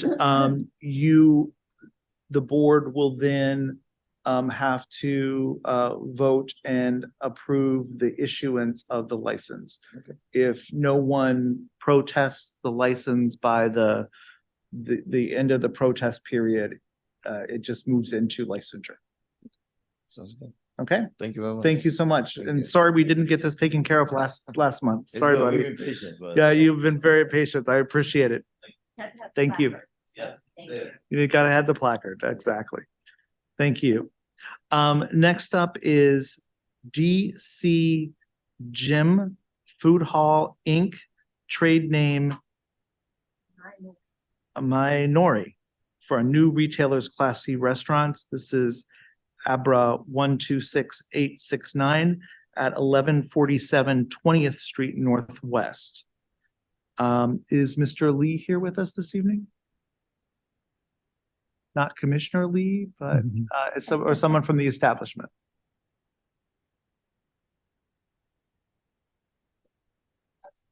I have no objection to this. Any concerns, community concerns? Then I would recommend, since they're not here, to remain silent on the issue. Yeah, I think so. The only concern I would express is that they're building that new residence right there, but that's not ready. Yeah. I don't even know if they're asking for the hours. Yep. So I would just, we'll just let that Okay. remain silent on that one. So I guess I need to make, I would move that we not respond to this licensure. Any objections or a second? Oh, sorry. I will second that we don't respond. Okay, great. And all those in favor? Awesome. So 3 of 3 voting in favor of that. The next up is Pines Restaurant, Inc., trade name Pines of Florence. This is a new retailer's Class C restaurant license. This is Abra 126124 at 1990 M Street Northwest. Is someone representing the establishment?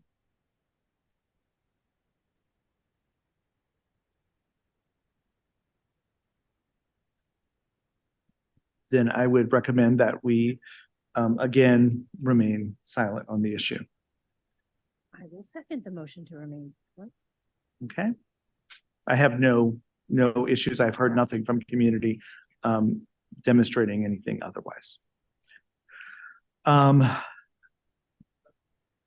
Oh, yes. And all those in favor of remaining silent on that one, since no one is represented? So 3 of 3 voting on that. We'll move on to transportation and public space. First up is 1901 L Street Northwest, roasting plant coffee for a new unenclosed patio seating. This is a GDOT application 11041207. Is Deborah on with us this evening? Hi, Deborah. How are you? Good evening, everyone. My name is Deborah Moy. I'm with Restaurant Consultants, and we're handling the permitting for roasting plant coffee at 1901 L Street. Let me share screen here, and we'll show you the layout.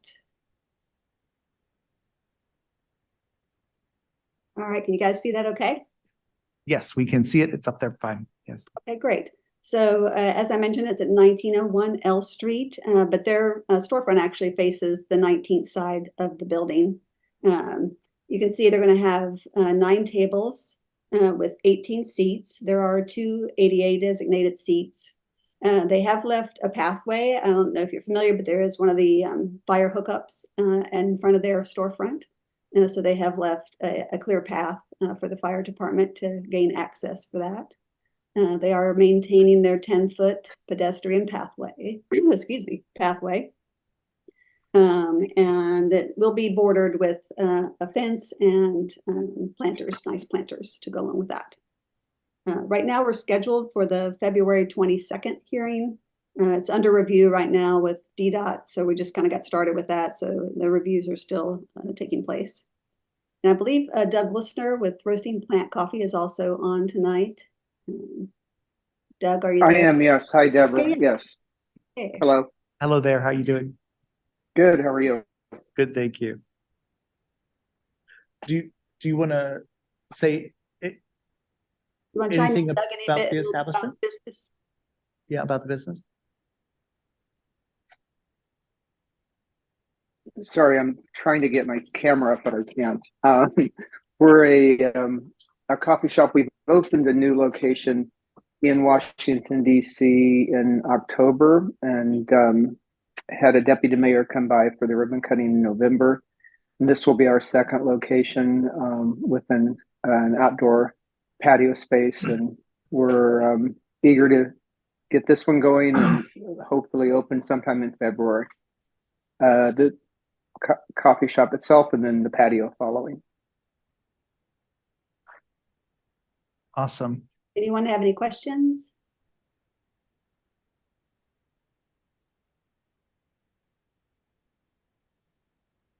The 1901 L. Yeah, no, but Oh. they're saying it's the fronting 19th Street, sorry. Oh, it's front. Yes, the front of the restaurant Or the is front where the patio will be. on Yeah. 19th. Yes. You can see here. Yeah. There's a number of restaurants that. Mhm. Yeah. So, do you want to? Yes, I will move that we send a letter of support for roasting plant coffee at 1901 L Street Northwest. Utilization of sidewalk space. Yep. And is there a second? Commissioner Lee is seconding. All those in favor? So 3 of 3 commissioners voting in favor of that. Awesome.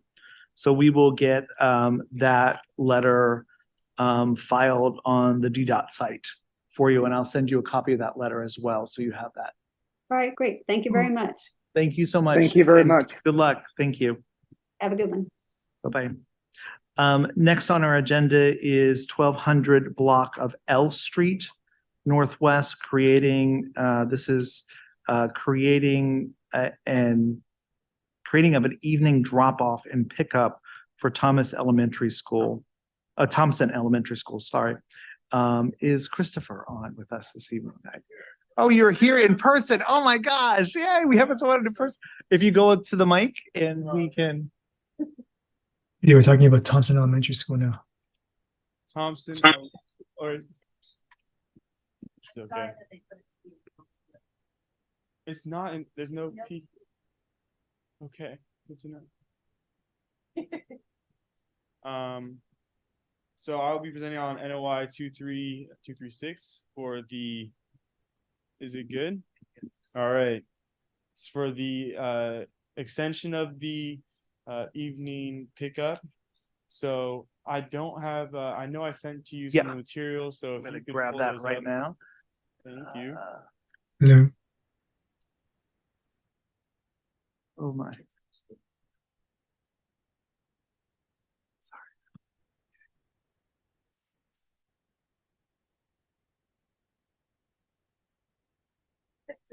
Bless you.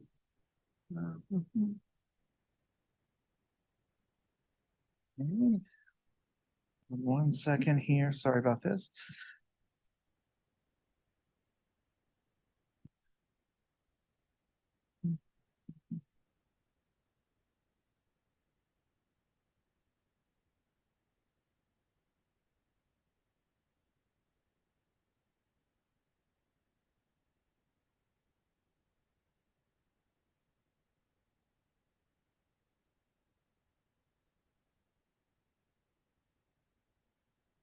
This L Street. Yes. Okay. Here we got it. We got it. We got it. Coming up. Coming up. Yeah, that's the right one right there with the plan. The plan. Yep. Yeah. And I need to open this other one up too. You want the picture or the I'll plan? go picture first and then we can go into Okay. Got it. the NOI itself. Coming right up. Thank you for your patience. I can never. Let's see here. Oh my. I know I have a Zoom window here. There it is. Sorry about that. Here's my Zoom window. Cancel. What am I doing wrong here?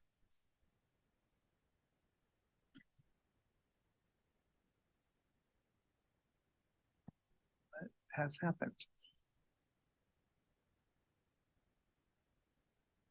Oh, hold on here.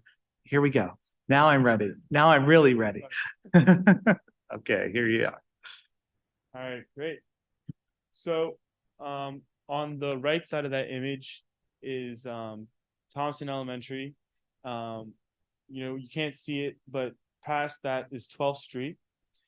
So on the southern side, all of the 1200 block is currently existing school pickup zone, which is from 7 to 9 a.m.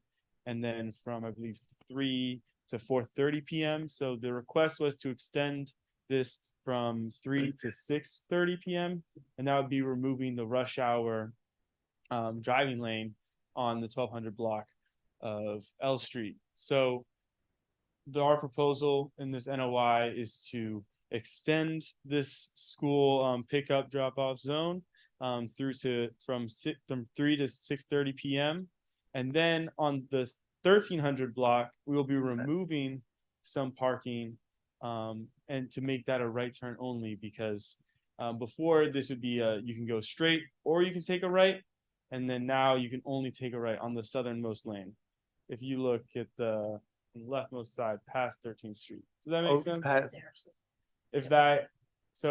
You're right now on 13th Street, and if you move left, you see where there's the lane changes. Over here? Oh, Yeah, yes. over I'm here. sorry. Yes. So yes. that southernmost lane used to be you can go straight and you can make a right. But now, since there will be parking in the evening in that lane ahead of it, now you can only make a right. And so since you can only make a right, we'll have to remove some parking. They'll be removing 4 to 5 spaces there so we can extend that school pickup drop-off zone. Got it. Got it. Well, this seems like, is there a particular reason that it's being extended? Like, it seems logical that it would be, but yeah, is there was like requests from the community, and then we decided, our engineers evaluated the traffic patterns. We determined that it wouldn't have effect on the traffic, at these times. And so 2 lanes is sufficient for the 1200 block of L Street. And so we're, going through with this NOI with the community support. Got it. Can I ask a couple questions? Yeah, please. So this is my little, this is right a block from my house, and this is my SMD. So, when would this begin? Obviously, there's the public comment period, which is what you're in now. Mm-hmm. So when would the extended drop off? This would begin in the new calendar year. I would have to, follow up with our, science team and our traffic engineering safety division for more specifics on that, on the exact start date. Okay. The reason I ask that is that there is construction on the 1300 block of L Street on the left-hand side that is currently taking up a couple of lanes of traffic in the evening time. I'm all for this. I just want to make sure you all know that that might at least initially create some thank you. Pushback. And you're not impacting the protected bike lane in L Street or the turning lane, the left turning lane on L between 12th and 13th. No. Okay. Just wanted to ask those questions. There's that construction. Because that's on the north side. Yeah. Yeah. Got it. North side of L Street. Yeah. Okay. I have no issues, and I would. You have to ask me. Do commissioners, do you have any concerns about the plans here? Or any comments? I'm in support. As a Thompson parent, I'm in support of this. Awesome. Good. And any community concerns?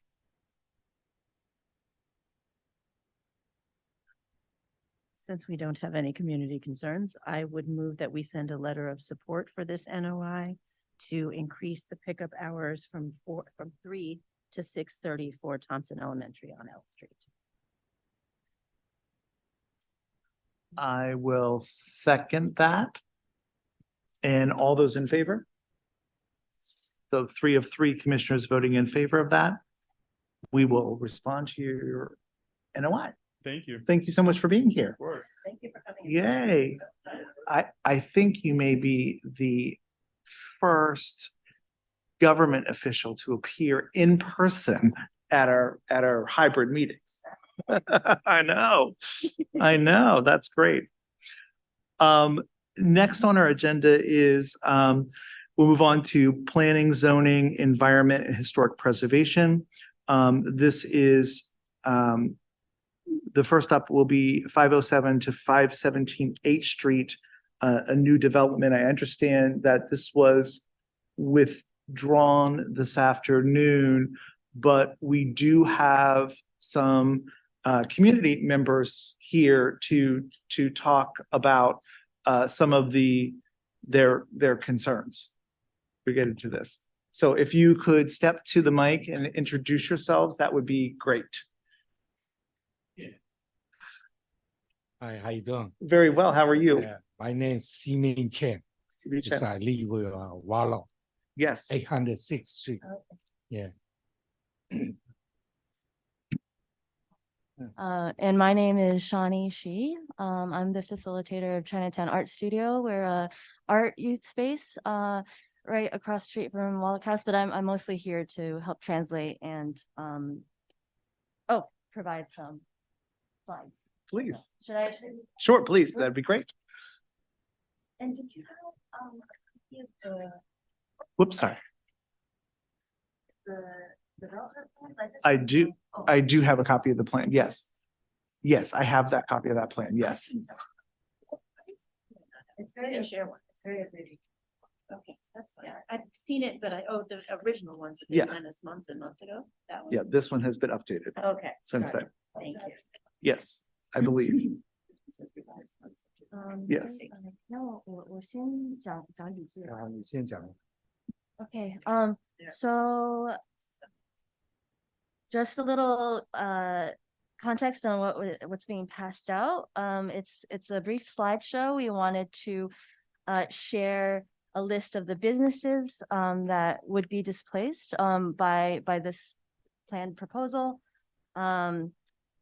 These include Full Key Restaurant, Gaoya Hair Salon, Golden Nails, Focus / Golden Horse Travel, and these are all small Chinese immigrant-owned businesses.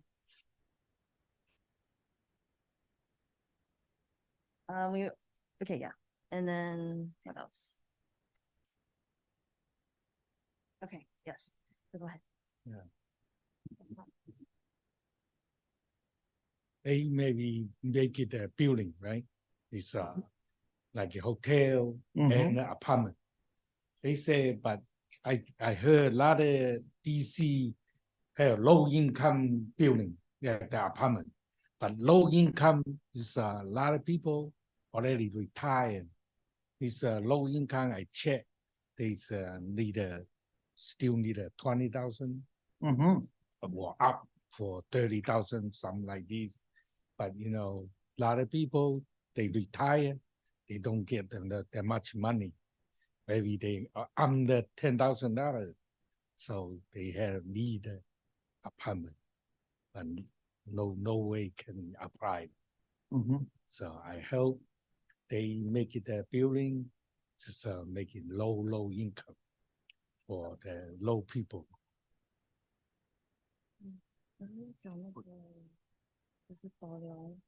Yeah, 还有一个就是保留我们就是keep that like haircuts and nail and some restaurant. You see a lot of DC Chinatown, no more Chinese restaurant. Yes. All kick them out. You know why? Because they rent too high. It's a lot of like 7th Street, a lot of store closed. You see, you come there, I go more than 20. Right. The store yeah. closed. Yeah. Absolutely. But now DC make it no good. 还有一个就是很多流浪汉，这个太多了，人家不敢来 DC. So there's also the security concerns and safety concerns that make it more difficult for the community. Yeah, a lot of people, they say, go DC. They say, no. Mm-hmm. Because once parking, and then a lot of street, a lot of people. Right. They stay there, money, Mm-hmm. or, right. make it nasty. Absolutely. So yeah, just to summarize a bit, and better make it one like a Chinese supermarket. Yeah, it should be So wonderful. So Mr. Chan is the president of the Wallach House Tenants Association. And the Wallach House has 153 unit senior homes of completely subsidized building. So he's here representing the voices of the tenants. And the building is right across the street from the proposed development. And so just to reiterate, the tenants are asking for the ANC to perhaps submit a duly adopted comment to the Historic Preservation Review Board when it comes in front of the review board, asking for preservation needs to be prioritized.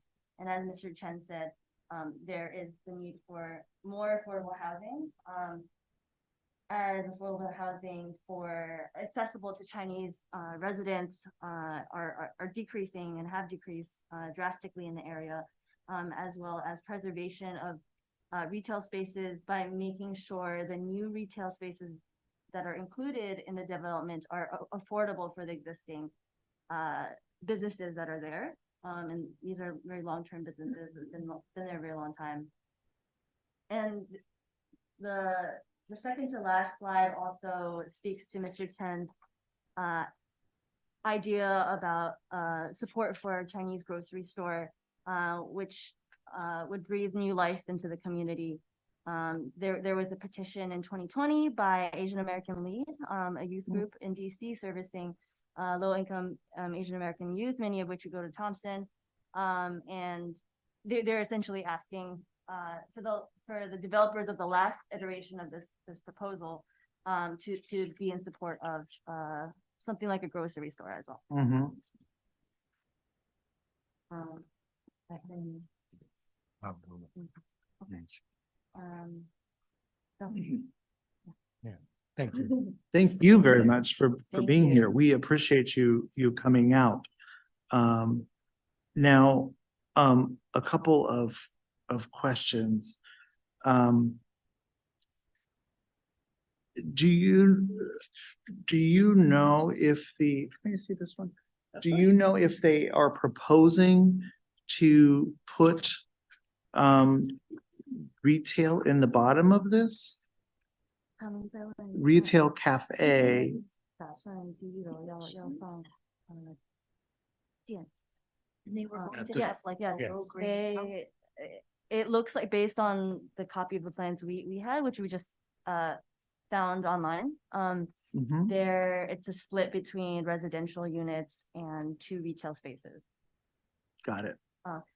And that I think leads to another couple points we had discussed with the Tenants Association is that Rift Valley Partners, the developer, to this point has not reached out to the residents.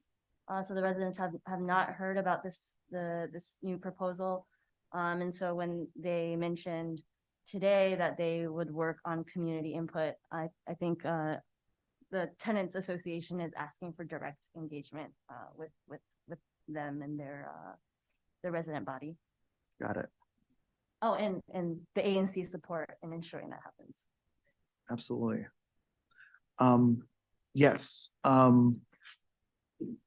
We were, well, at least I can speak for me. I was under the impression that they were in contact. But 这个开发方有跟居民讲。没有。So No. he's like, no. Okay. So yes, this is a huge development of this section of this block, basically. Can you tell me, are there residences or were there residences in the upper floors of these buildings? 他在问楼上有没有居民，就是这4栋房子楼上有没有居民？以前有啊，以前有居民啊，现在可能都有的被他赶走了。Yes, there were residents living upstairs in the row houses, but they may have been kicked out by now. They may have been kicked out of the, Maybe gotcha.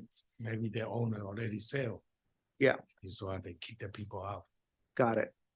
Okay. Okay. Well, and do we have any idea on why they canceled it tonight? Do we get?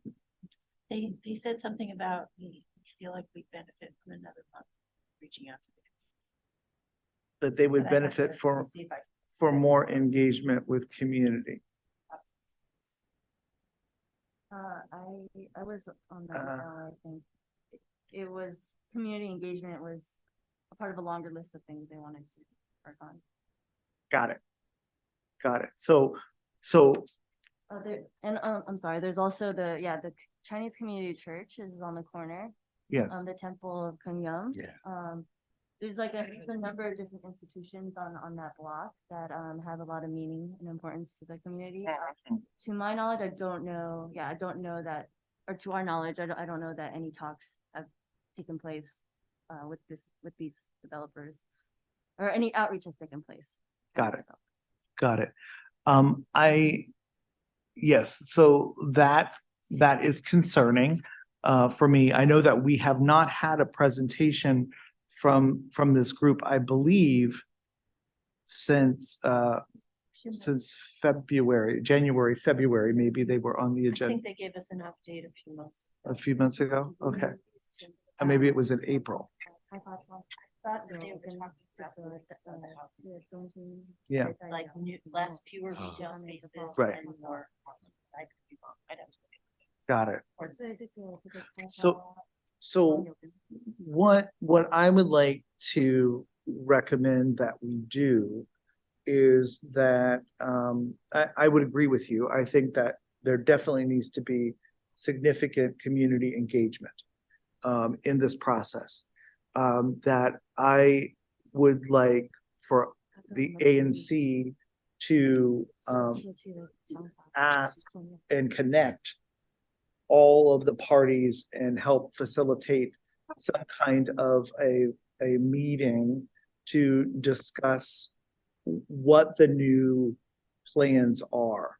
I have not been privy to the whatever updated design that was being presented for this. We, as an ANC, initially approved the setback that they were looking for zoning, but we did not approve concept, design, etc.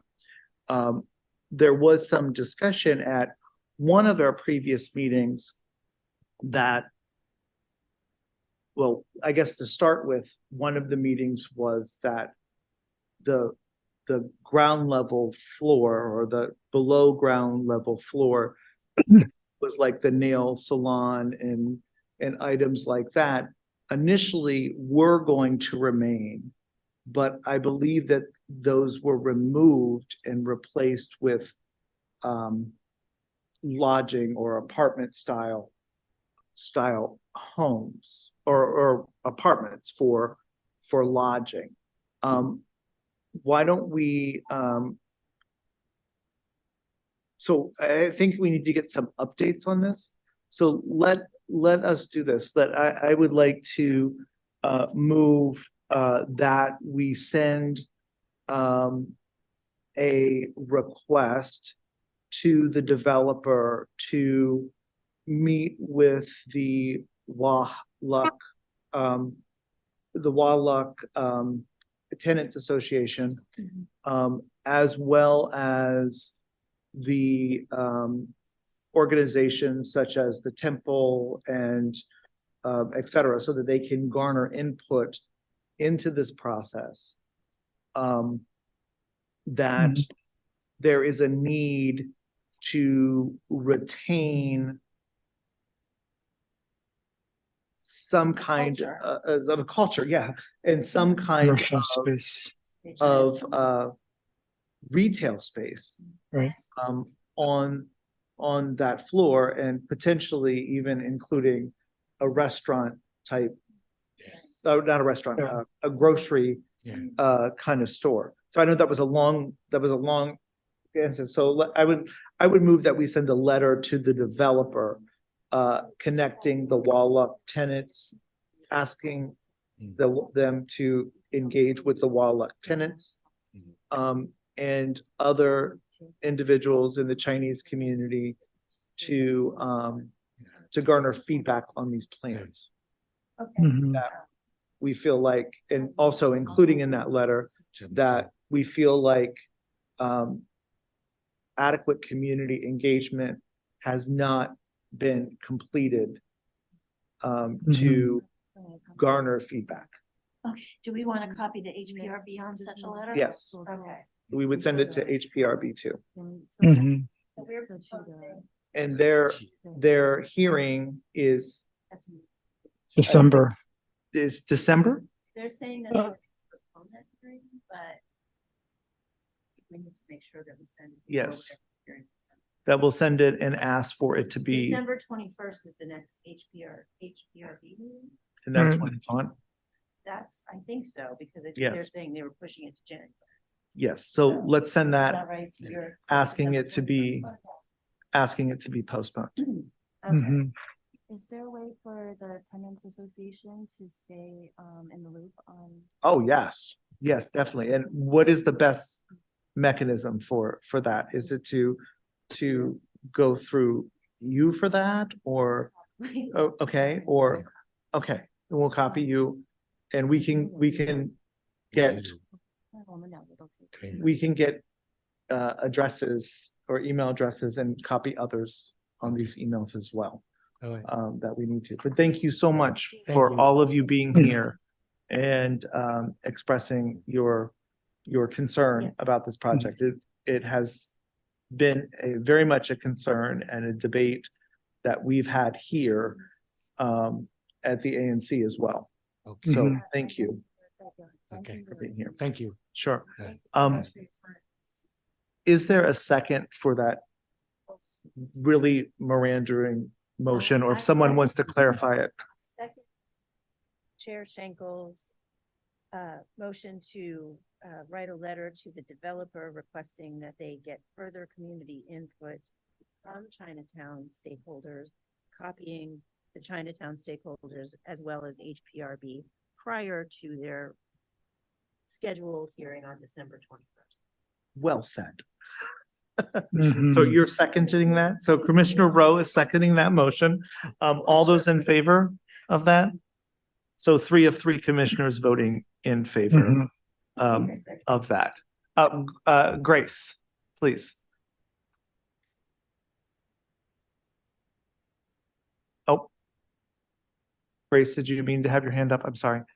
I just happened to see it. Oh, sorry, raise your hand. Oh, sorry. No. Okay, Oh, that's sorry. Can you guys hear me? Yes. we can hear you now. Sorry, I forgot to go off mute. I just wanted to let you guys know really quickly. I just sent you an email with this information attached. But Mayor Bowser and DC Council have just announced and unveiled the legislation that supports downtown revitalization and the investment in Capital One Arena modernization project. So I forwarded the email of the press release to you guys, but this is the legislation that they introduced and has complete support from DC Council on for our commitment to Capital One Arena. So just an update for you guys there. Thank you for that. You are the fastest mover of these products ever. Well, it just came out, so I figured while I'm on the meeting, I might as well let the community know, as well as forward you guys the press release with all the important pieces of information. So thank you so very much for that. I appreciate it. Thanks, guys. Thank you so much. And we did the motion on it. So we'll send that letter off. We'll send you a copy of the letters as well. So you have that. And you have all of our email addresses, but they're just our SMBs with anc.dc. All right. Next on our agenda is we have a Chinatown Review Committee, a Chinatown Design Review request from 610 H Street Northwest. This is as for new signage for dispensary near me. Is anybody representing the establishment this evening? Okay. What normally happens is that the Historic Preservation Group sends us the design reviews, asking to ensure that it's maintaining the integrity of the Chinatown community and the signage. So they sent me 2 signage, and this is replacing what was, I believe, Rita's ice cream or Rita's ice cream shop with a dispensary. The dispensary we approved at one of our previous meetings. Okay. We are just approving the signage. The signage in Chinatown has to include Chinese letters and characters as well as the English version of it. Yes. Oh, I'm sorry. I thought I was projecting. My bad. I'm not sharing. I'm talking about it, but I'm not sharing it. Look at that. I thought I was sharing. Like peeking over your shoulder. Like, Yeah, like, oh, look, you got it. You got it. So the signage would look like this. This is the Rita's ice cream door, which I'm very sad is no longer in operation. The signage would go up onto the building. Okay. And include It's going to be, it looks like it's going to be brought out a little bit, and it's going to be a lighted box kind of behind it. This looks like it's going to be replacing the signage that was there Okay. on the street. So let's just take a peek here with the application. This is replacing the Channel Leisure sign that is called on Raceway Yeah, I guess that's what it's. for the new tenant, using acrylic and aluminum. LEDs. Yeah. Lighting ballast. They're all UL listed. Yeah. Can So- you show the picture? Sure, I'll show the picture. I'd be happy to. I mean, it seems pretty mellow, actually. Yeah. And the Chinese is there. I can't tell you if the Chinese is accurate, but.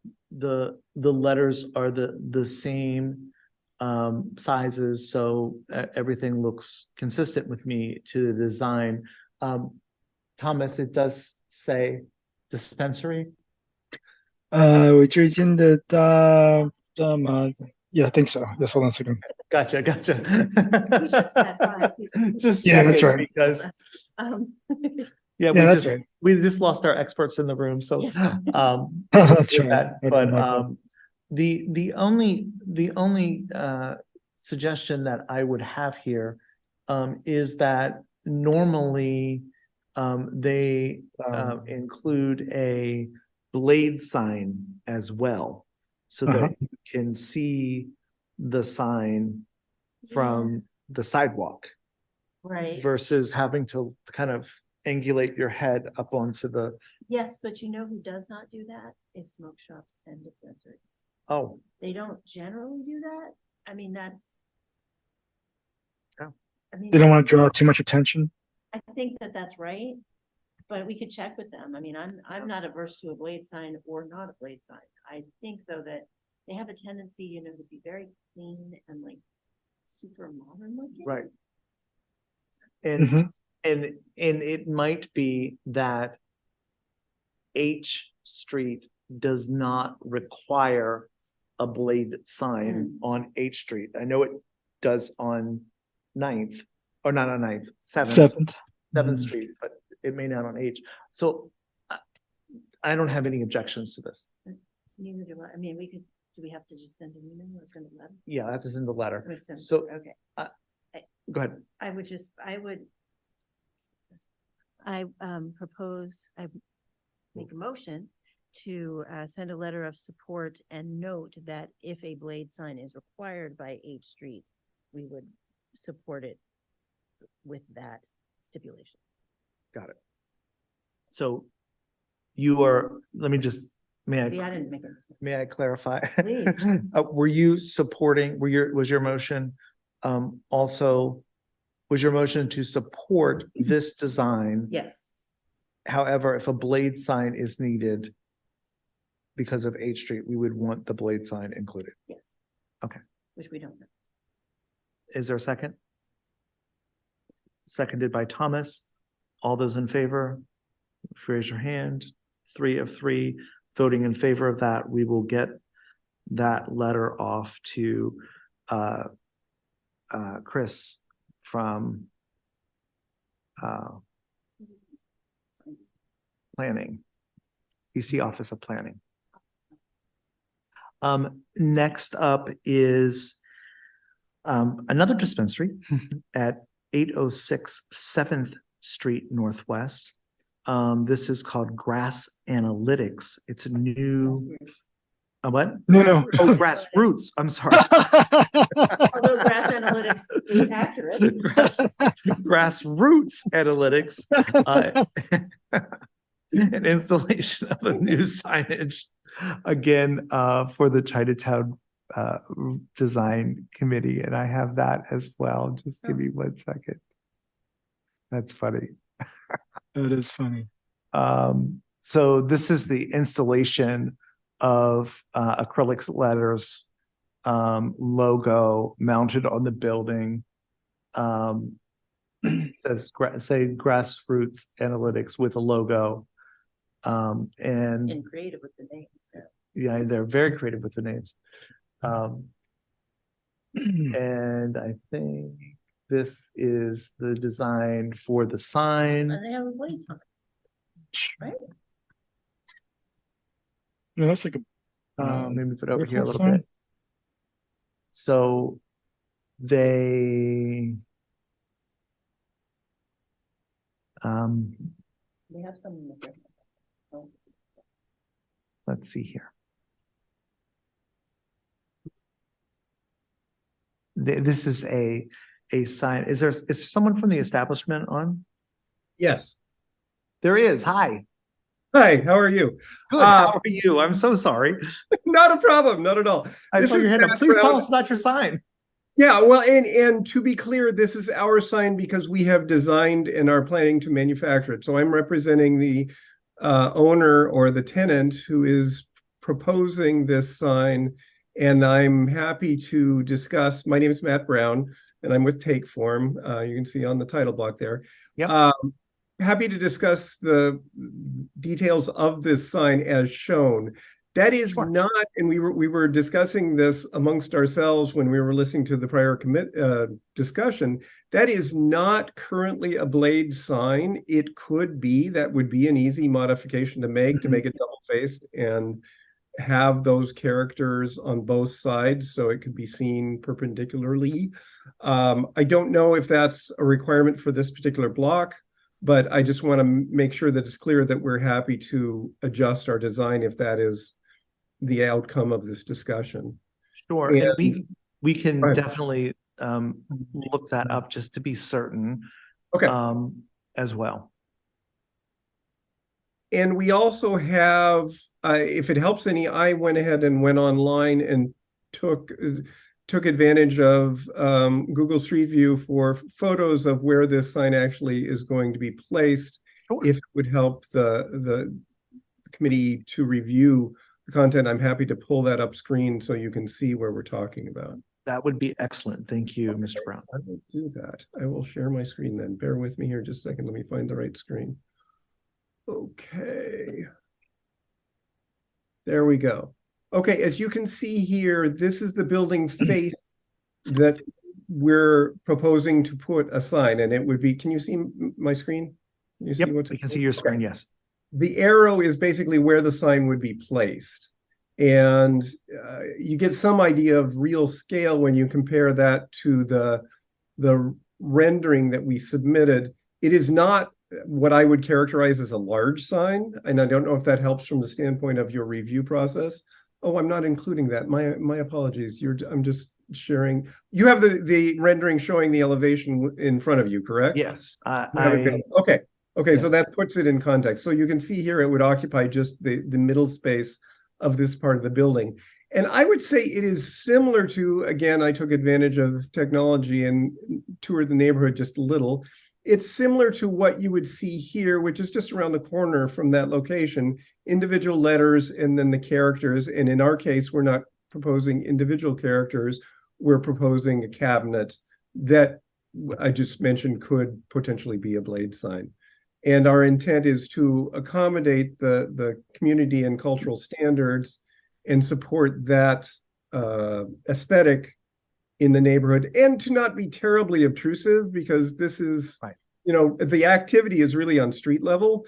And so we don't need to scream our name. We need to make sure that somebody who's looking for us can find that destination, but that it doesn't overwhelm the building face.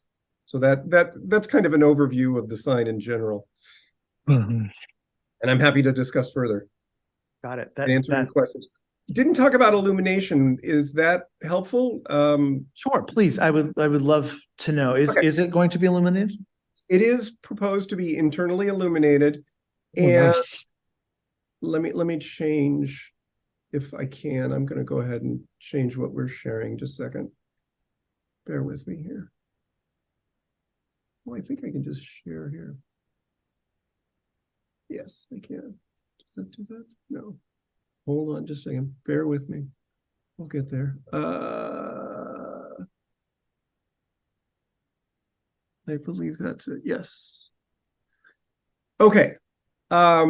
These letters as shown, Where the green occurs on this face, that would be translucent and would be illuminated from behind. So you would actually see this green rectangle with the characters on it at night. The letters themselves are illuminated, they're opaque, and they're illuminated in a manner known as halo illumination, which means basically there's a soft glow around the wall behind the letters so that you can see, so that they don't actually, the letters themselves aren't lit, but you can see them because the area directly behind them is. It's a more subtle form of illumination than the direct illumination of a translucent letter. So everything that's green you see here, with the exception of these letters, would be face illuminated, and then the letters are halo illuminated. Mm-hmm. And that's also why it's mounted at a distance from the wall, because the halo comes from the back of the letters and casts onto the building. Got it. Do you know why they are, if this is you said, I believe you said this was a street level, like a storefront? This is not a storefront. This is on the third floor. Oh, on the third floor. Okay, that makes more sense to me than where the signage is. Okay, I'm sorry. Right. Yeah. It's definitely above the storefront. Got it. Got it. Okay. This, I mean, like, I think this makes sense to me. Any concerns or comments, commissioners? I think it looks fine. I would like to, go ahead, Thomas. Will you be on the third floor? Is that why the sign's so high? Yeah. My understanding is yes, that's where the tenant is. Okay. All right. I would like to move that we send a letter of support for grassroots analytics. Thank you. Second that. Second. Okay, and we have a second by Commissioner Rowe. Think of your name here second. And all those in favor? So we have 3 of 3 commissioners voting in favor of that. So we will get that signage off to Chris at Office of Planning. Appreciate the support. Thank you so much, Mr. Brown. I'm sorry that I did not ask if anybody was from the establishment. Far be it for me to resist the opportunity to step in. Yes, thank you so much. I appreciate it. Have a happy holiday, and thank you, sir. Are there any other community events tonight, or any other community comments, concerns? All right, our next meeting is going to be January 8th, 2024. Oh, hard to believe. At 6 p.m. in this room of 401G of the MLK Junior Library, and coming to you live online, hopefully, Still hybrid. in a hybrid meeting format. We will confirm the attendance of Councilmember Pinto, and we'll be able to make sure that we get that notice out for folks to attend. We have to get it out on the Yes. I move that we adjourn tonight's meeting. Mm-hmm. Is there a second? Okay, seconded, and all those in favor? So 3 of 3 commissioners voting in favor. Thank you all so very much, and thank you for attending and sticking with us. Have a great holiday, everybody. Thank you. Bye-bye.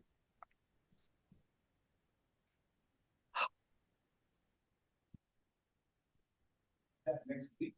Okay. Bro, I'm speaking with you via email. I'm Okay. the person who's supposed to do that. Oh, yes, I said I had gotten your email, but I didn't know so to get, you need to copy Chair Schenkel to get on the agenda, because I usually does the agenda. for this. I'm just getting specific for my client. So I'm a local attorney. I represent I-71 and medical cannabis clients. Oh, yeah, no problem.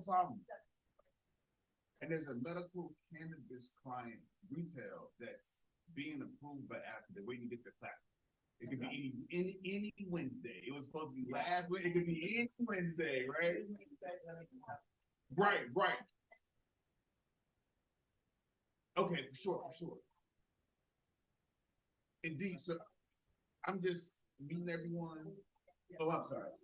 Yeah. So I'm just meeting everyone, just trying to get a temperature for the room so that I can represent my clients and speak in the best light. So I'm just getting familiar with everybody. So,